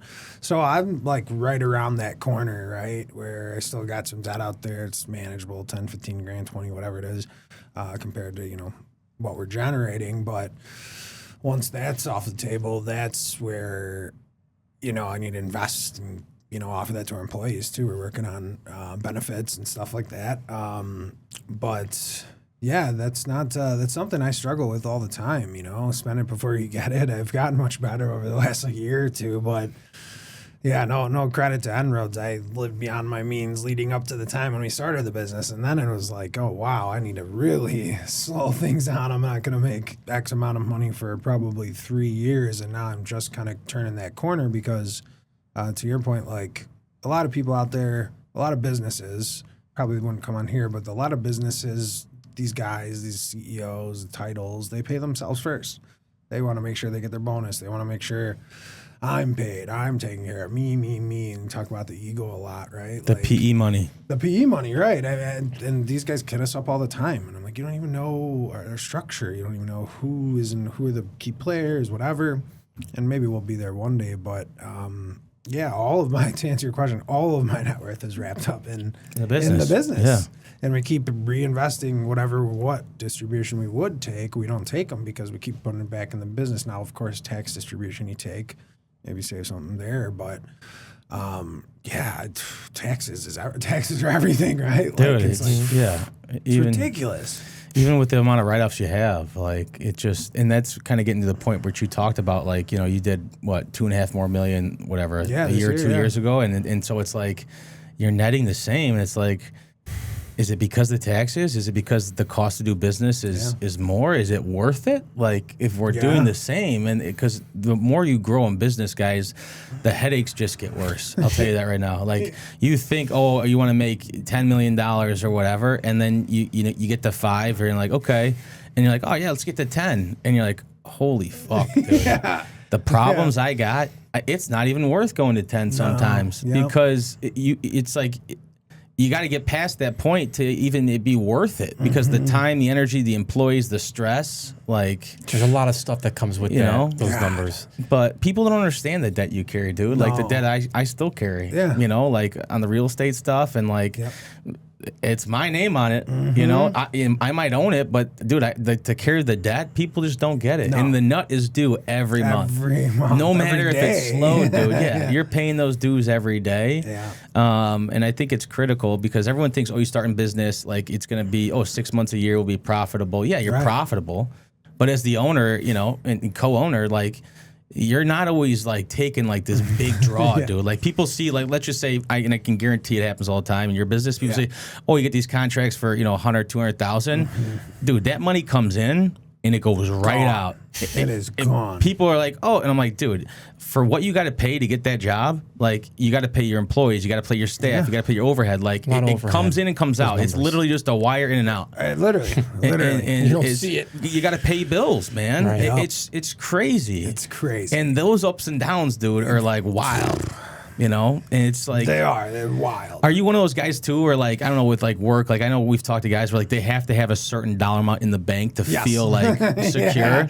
Yeah, and it's funny because I'm so much better about it in business, and this is where my partner Joe comes in. He actually passed accounting in college, right? He kind of manages, but yeah, we always want 6 months of our operating overhead, yeah, right? Smart. So I call it $700-800 whatever in the bank, and then once it dips under there. But again, this is just like. You're just looking at a number on an Excel sheet. Literally.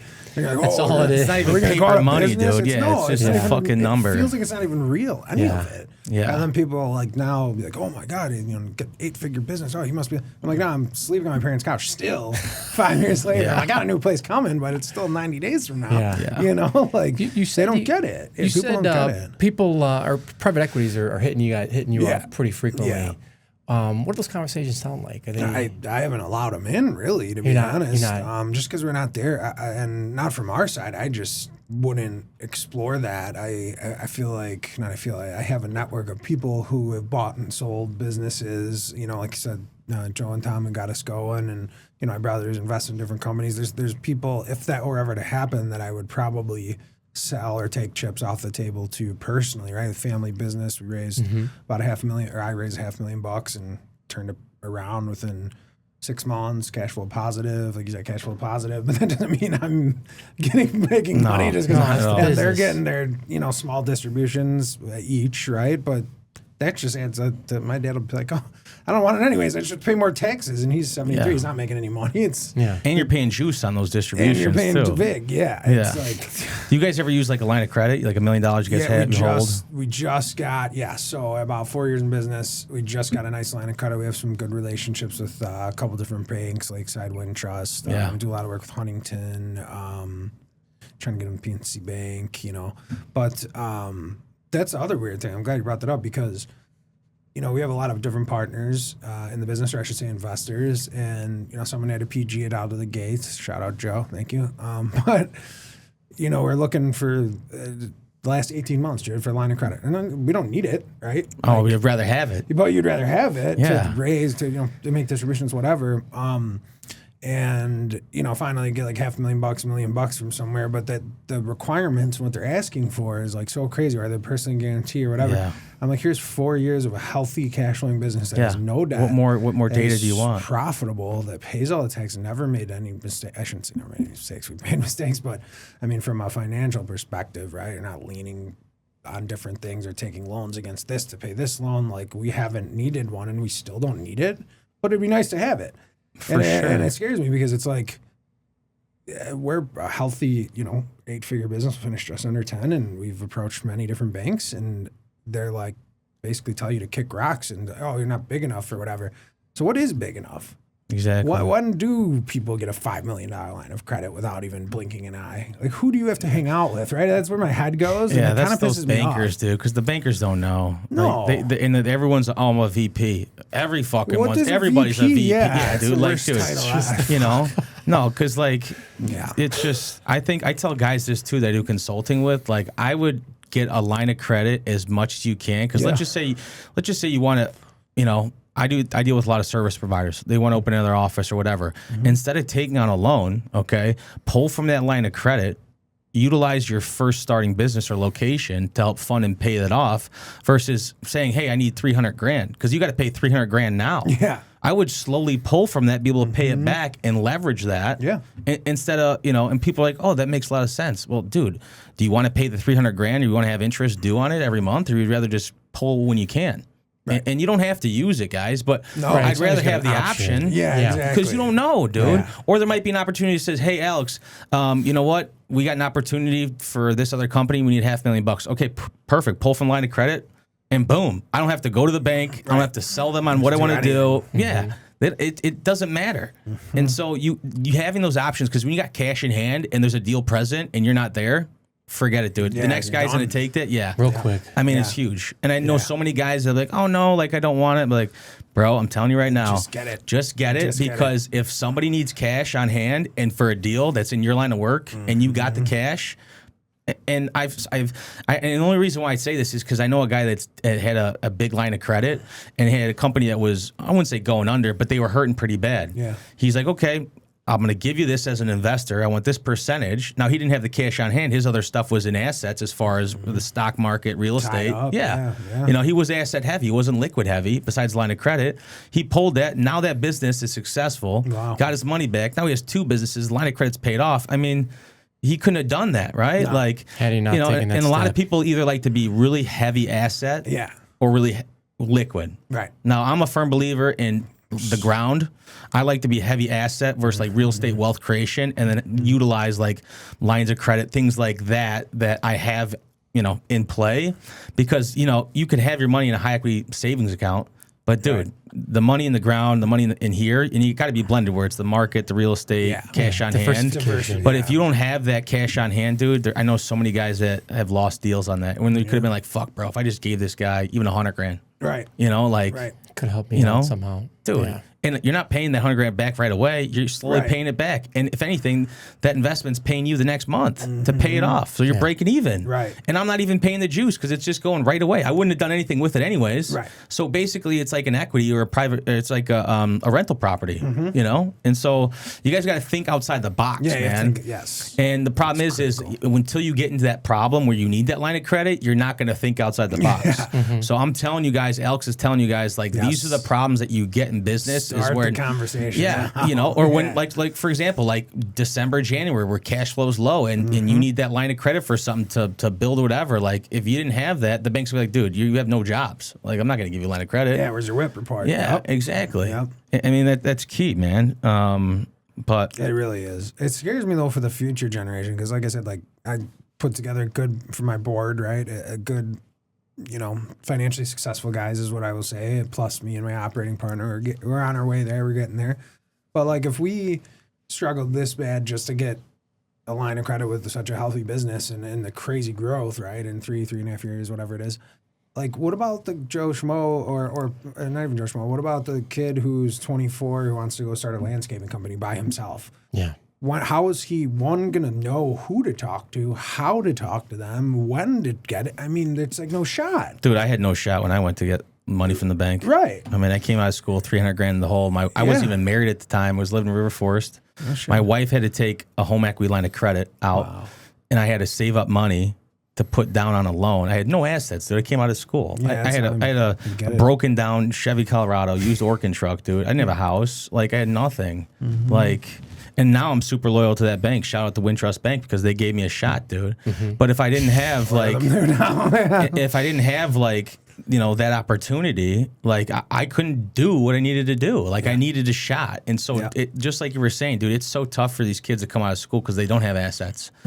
And who's going to co-sign on the loan?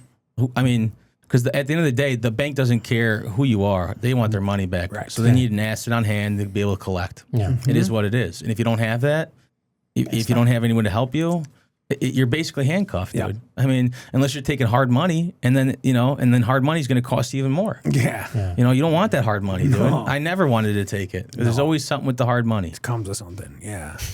No, it is. I mean, you know what? To that perspective, and it's so funny that you just brought that up, because we literally were just talking about it yesterday. It's like these banks have to. I don't even understand how they keep their money rolling because they're not lending to like normal guys who are just running, whatever small family businesses. Like if they can't lend them the money, then I just feel like the pool is getting smaller and smaller and smaller, if that makes any sense. Yeah. I mean, we bank with Old National Bank and Wintrust, but now I'm at a point where like I have the ability to leverage the bankers. Cause I'm like, hey man, like you've got a boatload of money here that I'm paying you juice on. Yeah. I could either pull it and say, fuck you, I'm going to go over here if you're not going to beat this rate. Right. And so I have the leverage where in the beginning you don't have leverage and you're at the mercy, which sucks. Yeah. And whether that's developing relationships and whatnot, because that bank doesn't want you to take everything. And here's the thing, here's the little tip and trick that you guys might not know if you're, starting to make money and utilizing a bank. The bankers want all your loans and all your everything accounts They don't want just one. Nope. If you're gonna do your business there, they want your personal mortgage, they want your business real estate, they want the whole bread and butter. And that's one of the things too, like when we started with Wintrust, like, hey, in order for you to sign on to us, we'll give you this money, we gotta have it all. Yep. And they're going to tell you that. Yep. And you got to move your money, man. They're not going to give it to you. And then they have leverage on you. But it's nice when you got that backdoor seat, like, hey, man, like, we've been doing business for a while. I know how much money you've made because I'm paying the interest. I've got no problem with paying you juice on leverage. But here's the thing. This 1%, you're beating me up on it. Right. Okay. And I've got no problem. This other bank wants to help me out. I'm super loyal to you. I'm super loyal to you, but I'm not going to give you a point more. Right. It is what it is. At least break even on me. Right. And it's nice to do that. And the banks, when you have that leverage, dude, they're not going to let you leave. Right. They won't let you leave because that's how they make money. And it's a good feeling. But that's one of those things you guys got to watch out for. Yes, massively. And pin the banks against each other too. 100%. Don't just go to one bank, dude. Nope. Take it. Pin the just banks, like contractors, dude. right? I'd be like, hey, I'll give you last look. Okay, you're a great client. Or you don't even hear. You follow up, like they go with somebody else. Like it's the same deal, right? Hey, this guy gave me this. Go back to him. Give him last look. Loyalty, relationships. But you're 100% right. And it's tough to find those old school bankers that do that business now, because I never even go into the bank anymore, dude. Like I really don't. Like if we have something with the banker, he'll actually come to my house. And like I'll sign documents, I mean, I don't know, maybe I got the luxury of doing that now, but like it's different now. I mean, I remember going in before to the bank all the time with the tellers, and hey, and you knew the teller. The future generation a little bit, and I want to touch on that a little bit because, there's advancements, there's ways of making your job easier, right? Automation. AI is a big topic right now. Yeah. How is automation, how is AI impacting you, or how is that kind of playing a role in paving today? Yeah, AI, I'm more excited for what it can do for us, like in the office environment. Sure. How it can make, and I talked about this not too long ago, but new construction or just construction in general is a very old school mentality, very manual, waivers and everything that it requires is just very old school, very manual. And I'm excited to see how AI can make my admin's job life easier. I should say executive coordinator's life easier, right? To get invoices out quicker or estimates and proposals out quicker, different softwares and stuff like that.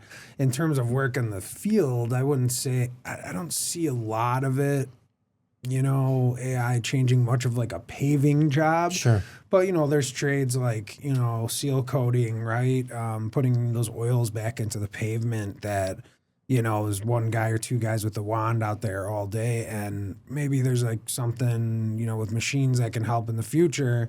That's a little more AI generated, with the maps and everything with their GPS, who can something like that. Save on product and expenses. Yeah. But I'm more excited to how it can, and the same people that I'm talking about who it's going to help the most are the ones who are the most worried about it. No. It's going to take your job. Like, no, it's not going to take your job. Learn how to your leverage easier. it. Yeah. Like learn and be powerful. Day, Yeah, exactly. Right.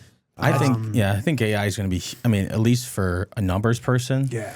Like, I think it's going to make businesses be able to see their gaps or where their holes are at on the business side. Now, on the service side, it's not there yet to know, okay, how much product should I be spreading across? Am I wasting? How can I save here?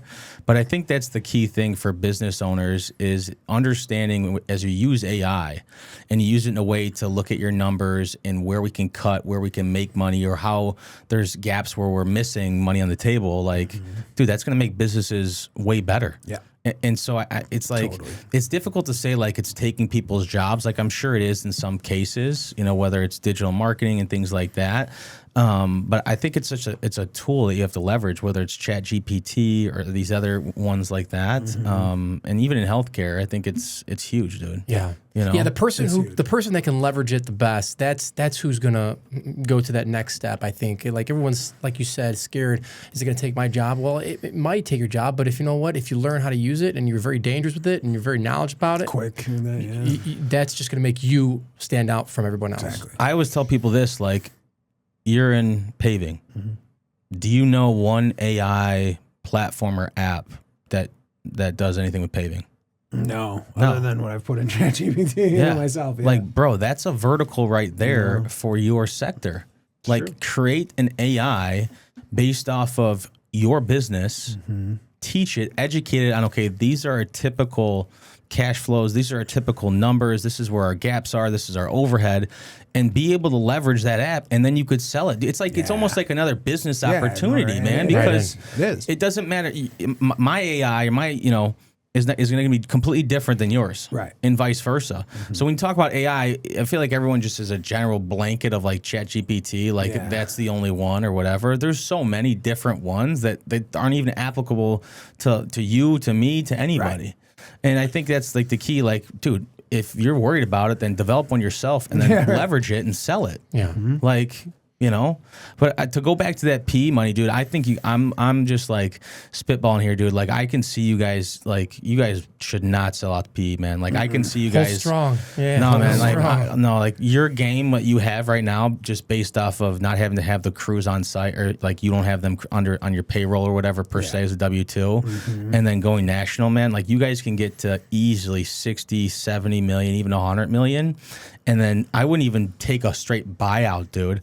I would basically say, hey, we're at 100 million here. I'll give you 49% of the company. I want X amount of dollars. And then you leverage that money and they say, okay, now that Inroads is here at this level, we're going to go buy out all these other ones.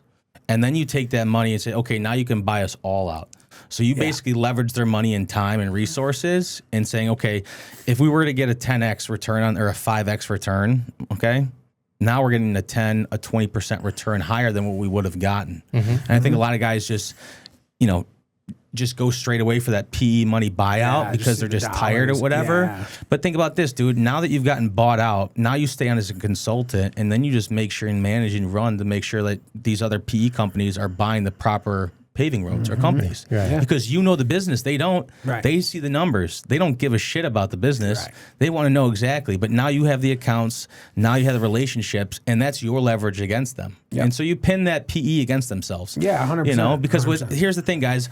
If a private equity comes to you and asks to buy your business, for one, they're not in your business. They're in your business because they see the numbers and they see the cash flow. They could talk your business.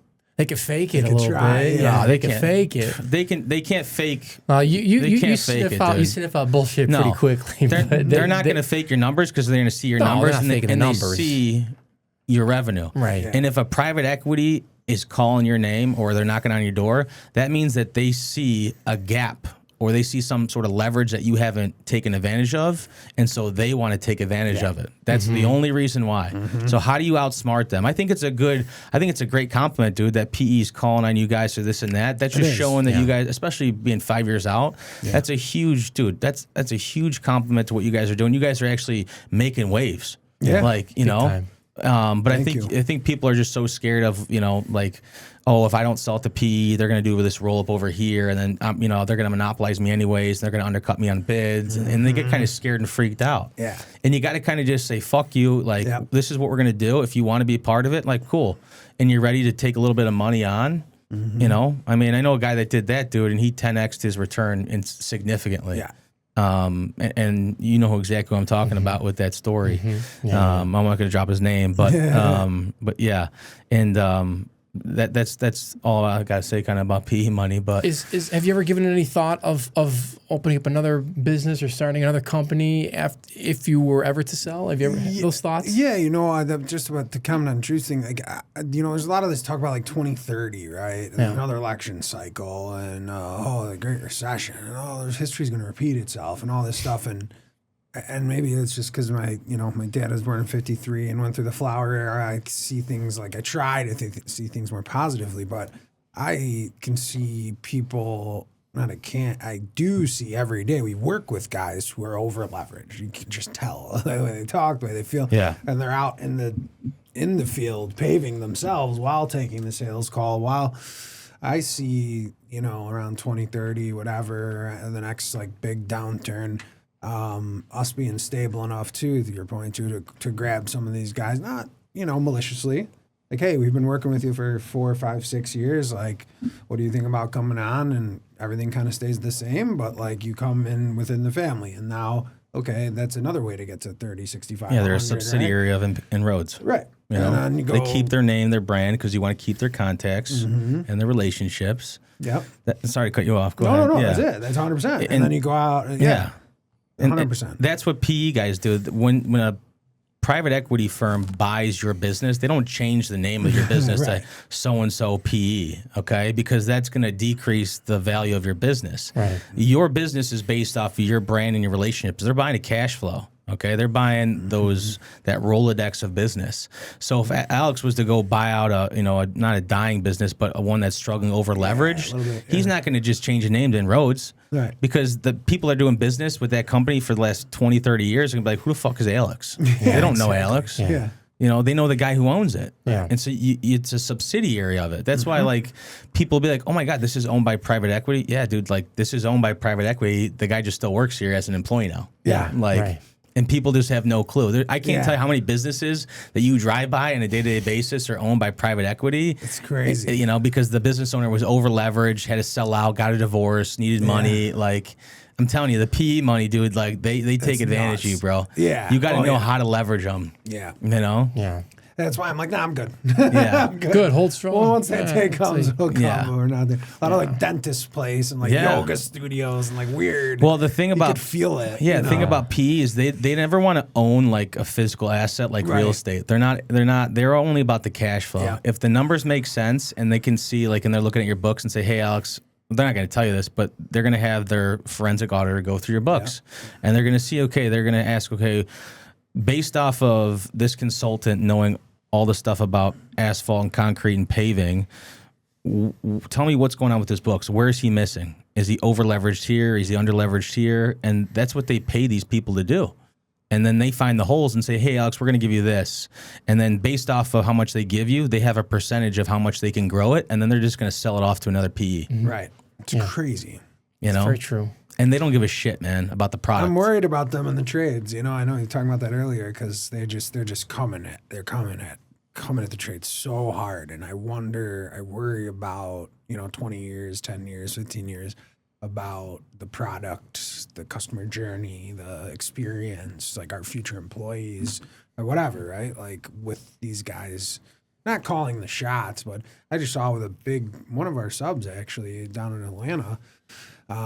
They boxed them up, and all of a sudden their costs were so low, right? They're probably putting 2-3% on it because they're trying to drive up that top line. Then all of a sudden you're like, they go quiet for a few months, and then they're like, "Hey, we just bought out this guy. Like, want to have a conversation?" And I'm like, "No, because I just saw what you did to that guy's business. Like, Yeah. I'm good." Yeah, you robbed them, dude. Yeah, you robbed him. You undercut him to undercut take the him. job. Now he's got no work, can't pay his Fluffing the family. books. It's yeah, bullshit. Yeah, it's fucking bullshit. but that's business, unfortunately. It And when is. you have the money to do it, and you could take the hit, you can take the hit. Yeah. I mean, in that case, like we were talking about earlier in the show, guys, like taking the hit to develop a relationship, that's a little different than, taking a hit on take it another from a PE. business. Yeah. Yeah. Well said. And it's tough, dude, because you just sometimes and it's just the guy who's got the most money that can leverage you. If he really wants to put you out of business, dude, he can. He can. And it's one of those things where it is what it is. Yeah. You Yeah. hope and I can't say much about that though. Besides, that's it. Yeah. Well, let we me can ask. talk about that till we're blue in the face. Let me I ask don't you like this. it. Let It's me ask you this. I uncomfortable. know along the way, like you said, we've learned a lot of things. There's a lot of mistakes that happened. We like to ask these questions. This question to a lot of our guests is a Stunad moment, a moment where you where you made a mistake, where you said something, did something, and you're like, why did I do that? I'm familiar. You're familiar with Stunad, right? Oh yeah, of course. Sure. Yeah, sure. we actually had one of my buddies brought in some Dunkin' Donuts to the office this morning, and my dad, we grew up, we always call it Dunkin' Stunads because I don't even know why. Donuts, Stunad, I don't know. But yes, I know Stunad. So it's funny because Monday, me and Angela were working on top 3 failures and rewriting the story work. So you can basically detach yourself emotionally from it. And I told them I was going to talk about it. But I just thought it was so ironic because the first Stunad moment is what I'll say is, so once we got going, it was our first year, right? Like I said, 6 months in, cash flow positive. Oh, we got them the money back. Like, look at us. Look at me. I'm a CEO. Right? And it just goes, my ego in my head was so big at, 30 years old or however old I was. But I remember we had our first board meeting. Yeah. And we prepped, and me and my partner did the best we could to try to run a board meeting, or were we supposed to run it? Or my brother and my friends / clients / partners, right? We were all these different hats, right? Yeah. It was family business. Like, are they running it? Are we running it? Either way, it was a disaster, and I'll tell you why. Because we had a great year. It was our first year. We did way more than we thought. And we're like, holy shit, you know? And me and my partner were compensation, right? Still thinking like an employee. And shout out Joe and my brother and, you know, my board. And I didn't mean to, but you guys can tell I'm a talker. Sometimes I say a little too much and maybe not enough, whatever. And I had prepped, like, and this is why I didn't prep much today. I had prepped so much for this meeting. I was so nervous. First board meeting, right? Like, and we're not even on the board yet, right? And we were basically talking about compensation. It's easy to talk about now because it's so much has changed, but, you know, salary, bonus, increase, whatever.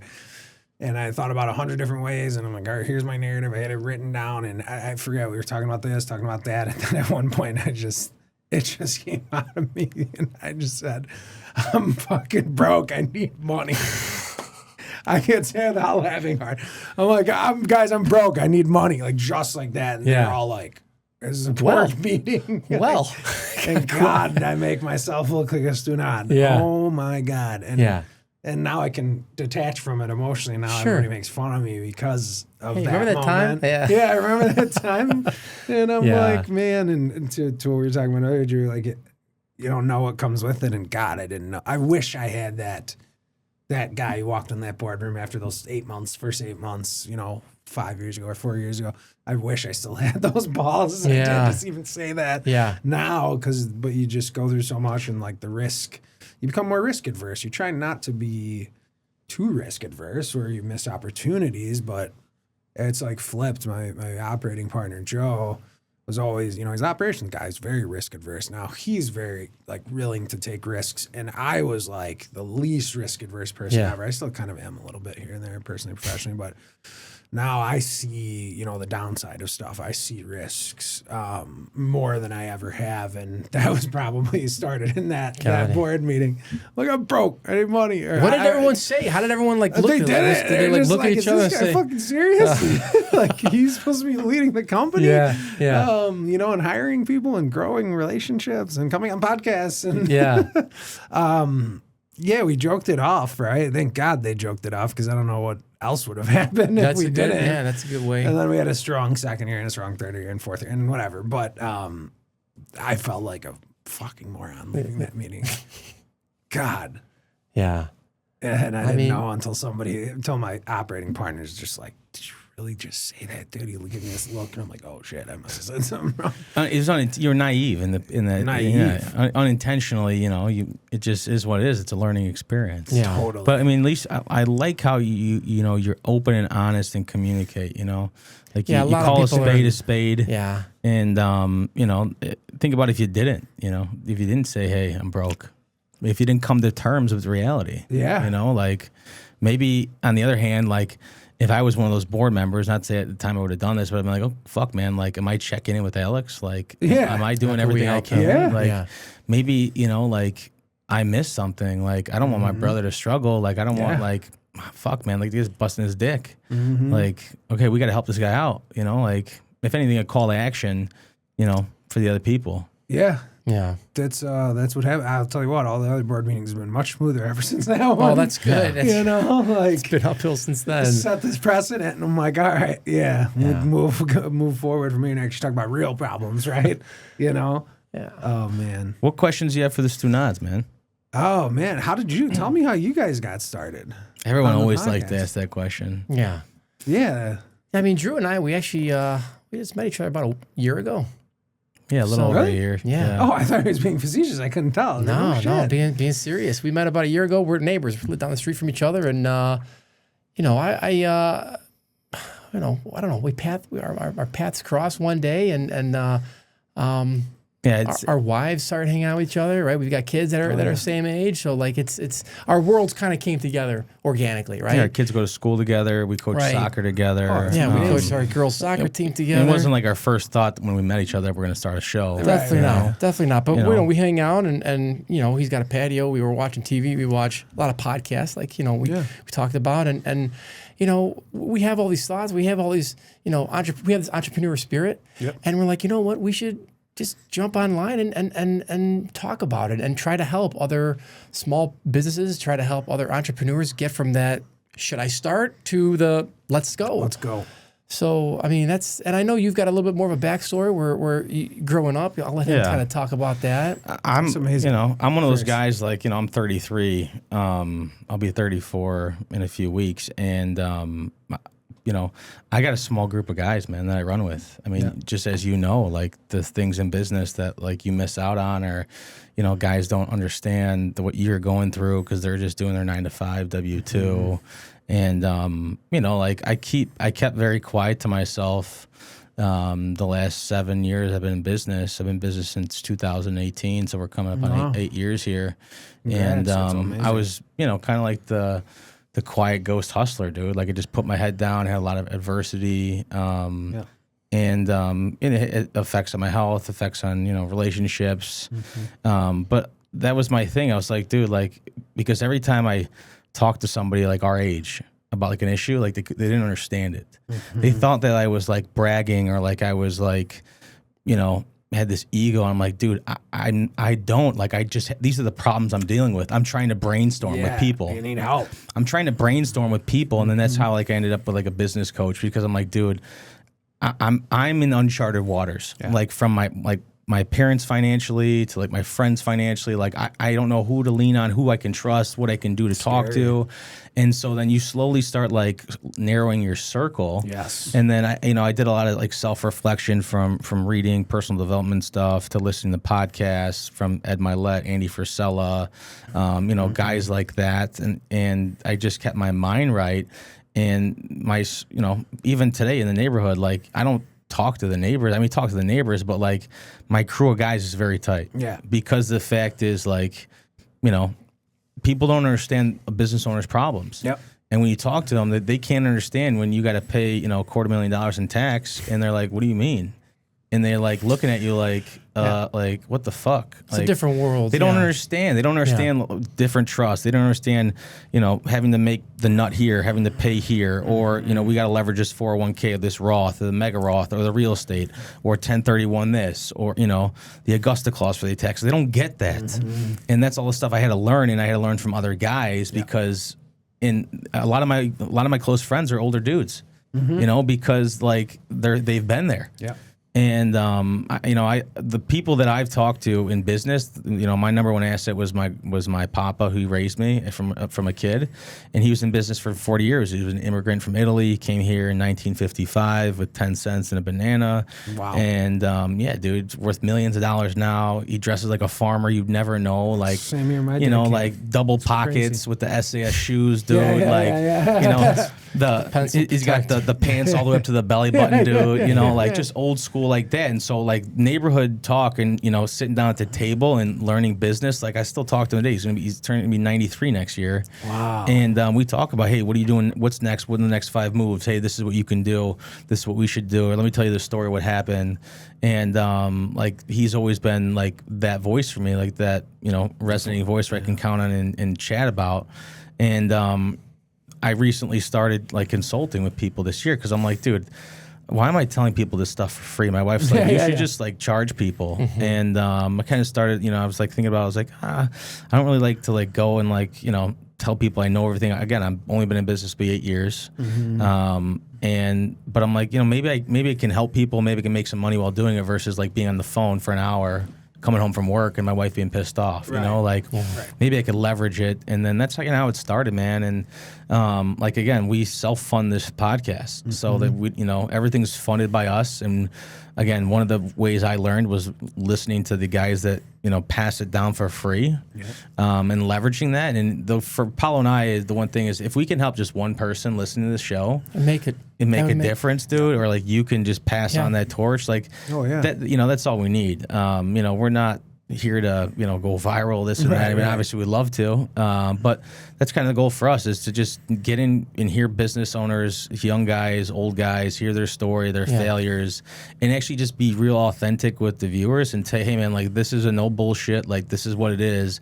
It's black and white. Here's a little bit of the gray area, but like this is how business gets done.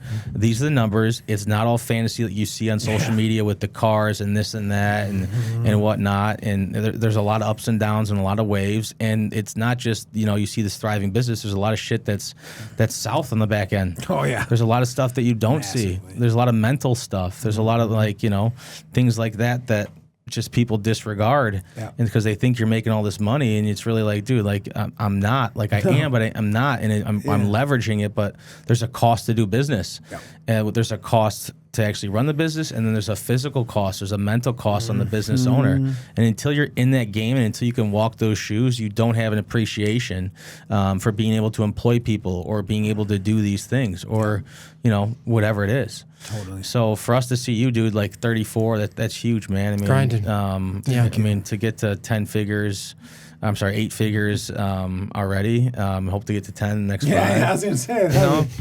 But that's huge. But that's kind of the Stunads, how the Stunads started. We're not just, again, the Stunads is Paulo and I. We're not just an Italian podcast or whatever. But yeah, man, that's kind of our story. That's amazing. So, that's amazing. I didn't realize we're the same age and basically the same story. Yeah. My dad was born in '53, so that would have been whoever it was one. It's basically the same story. Yeah. And now we'll be neighbors. Yeah, That's exactly. right. Yeah. All of us. Yeah. Let's do it. I'm excited to see your show. When's your place gonna be done? It'll be we're moving in January. Nice. Yeah. That's exciting, man. Baby. It's a great spot down there, Oh, it's great. It'll change. I miss Oakbrook, like, and kind of the people, like the passerbyers and everything. But that's great. Yeah, I'm excited. It's a big jump for us too. Get a little grill out there, maybe get some weights, There you go. Locker room. No. Yeah. Try to keep it professional, but I'd love to get a podcast, or at least something like a studio or something, and just start inviting people, or I don't know, something. Yeah, it's keep I'm the so new to conversation this. going. Yeah, we can definitely help you out with that. Yeah. Yeah, definitely. For sure. Well, dude, thank you for being on the show. I've had a great thanks for time. having me. Before we This leave, was we got great. something for you. I don't know if you know what this stuff is. This is a little gift from Drew and I. I don't know. Oh, if you know what yes, it is. Just some Super Sad. There you go. Yeah, Oh, yeah. man. So my enjoy dad's that. gonna love this. Absolutely. Yes. You know how to peel that? Oh yeah, I'm sure you know. Yeah. Of course he does. Awesome. But back pocket. perfect. Thanks again, Dude, everyone thank out you, there. guys. Thank you for being on the podcast. Really course. appreciate you. A lot of great lessons learned. Guys, if you got anything out of today's podcast, out of today's episode, listening, watching, again, do us a favor. Hit that like, subscribe, share. Leave us a comment if you got questions. We want to hear them. If you know anybody that wants to be on the podcast, hit us up at ask@stunads.com.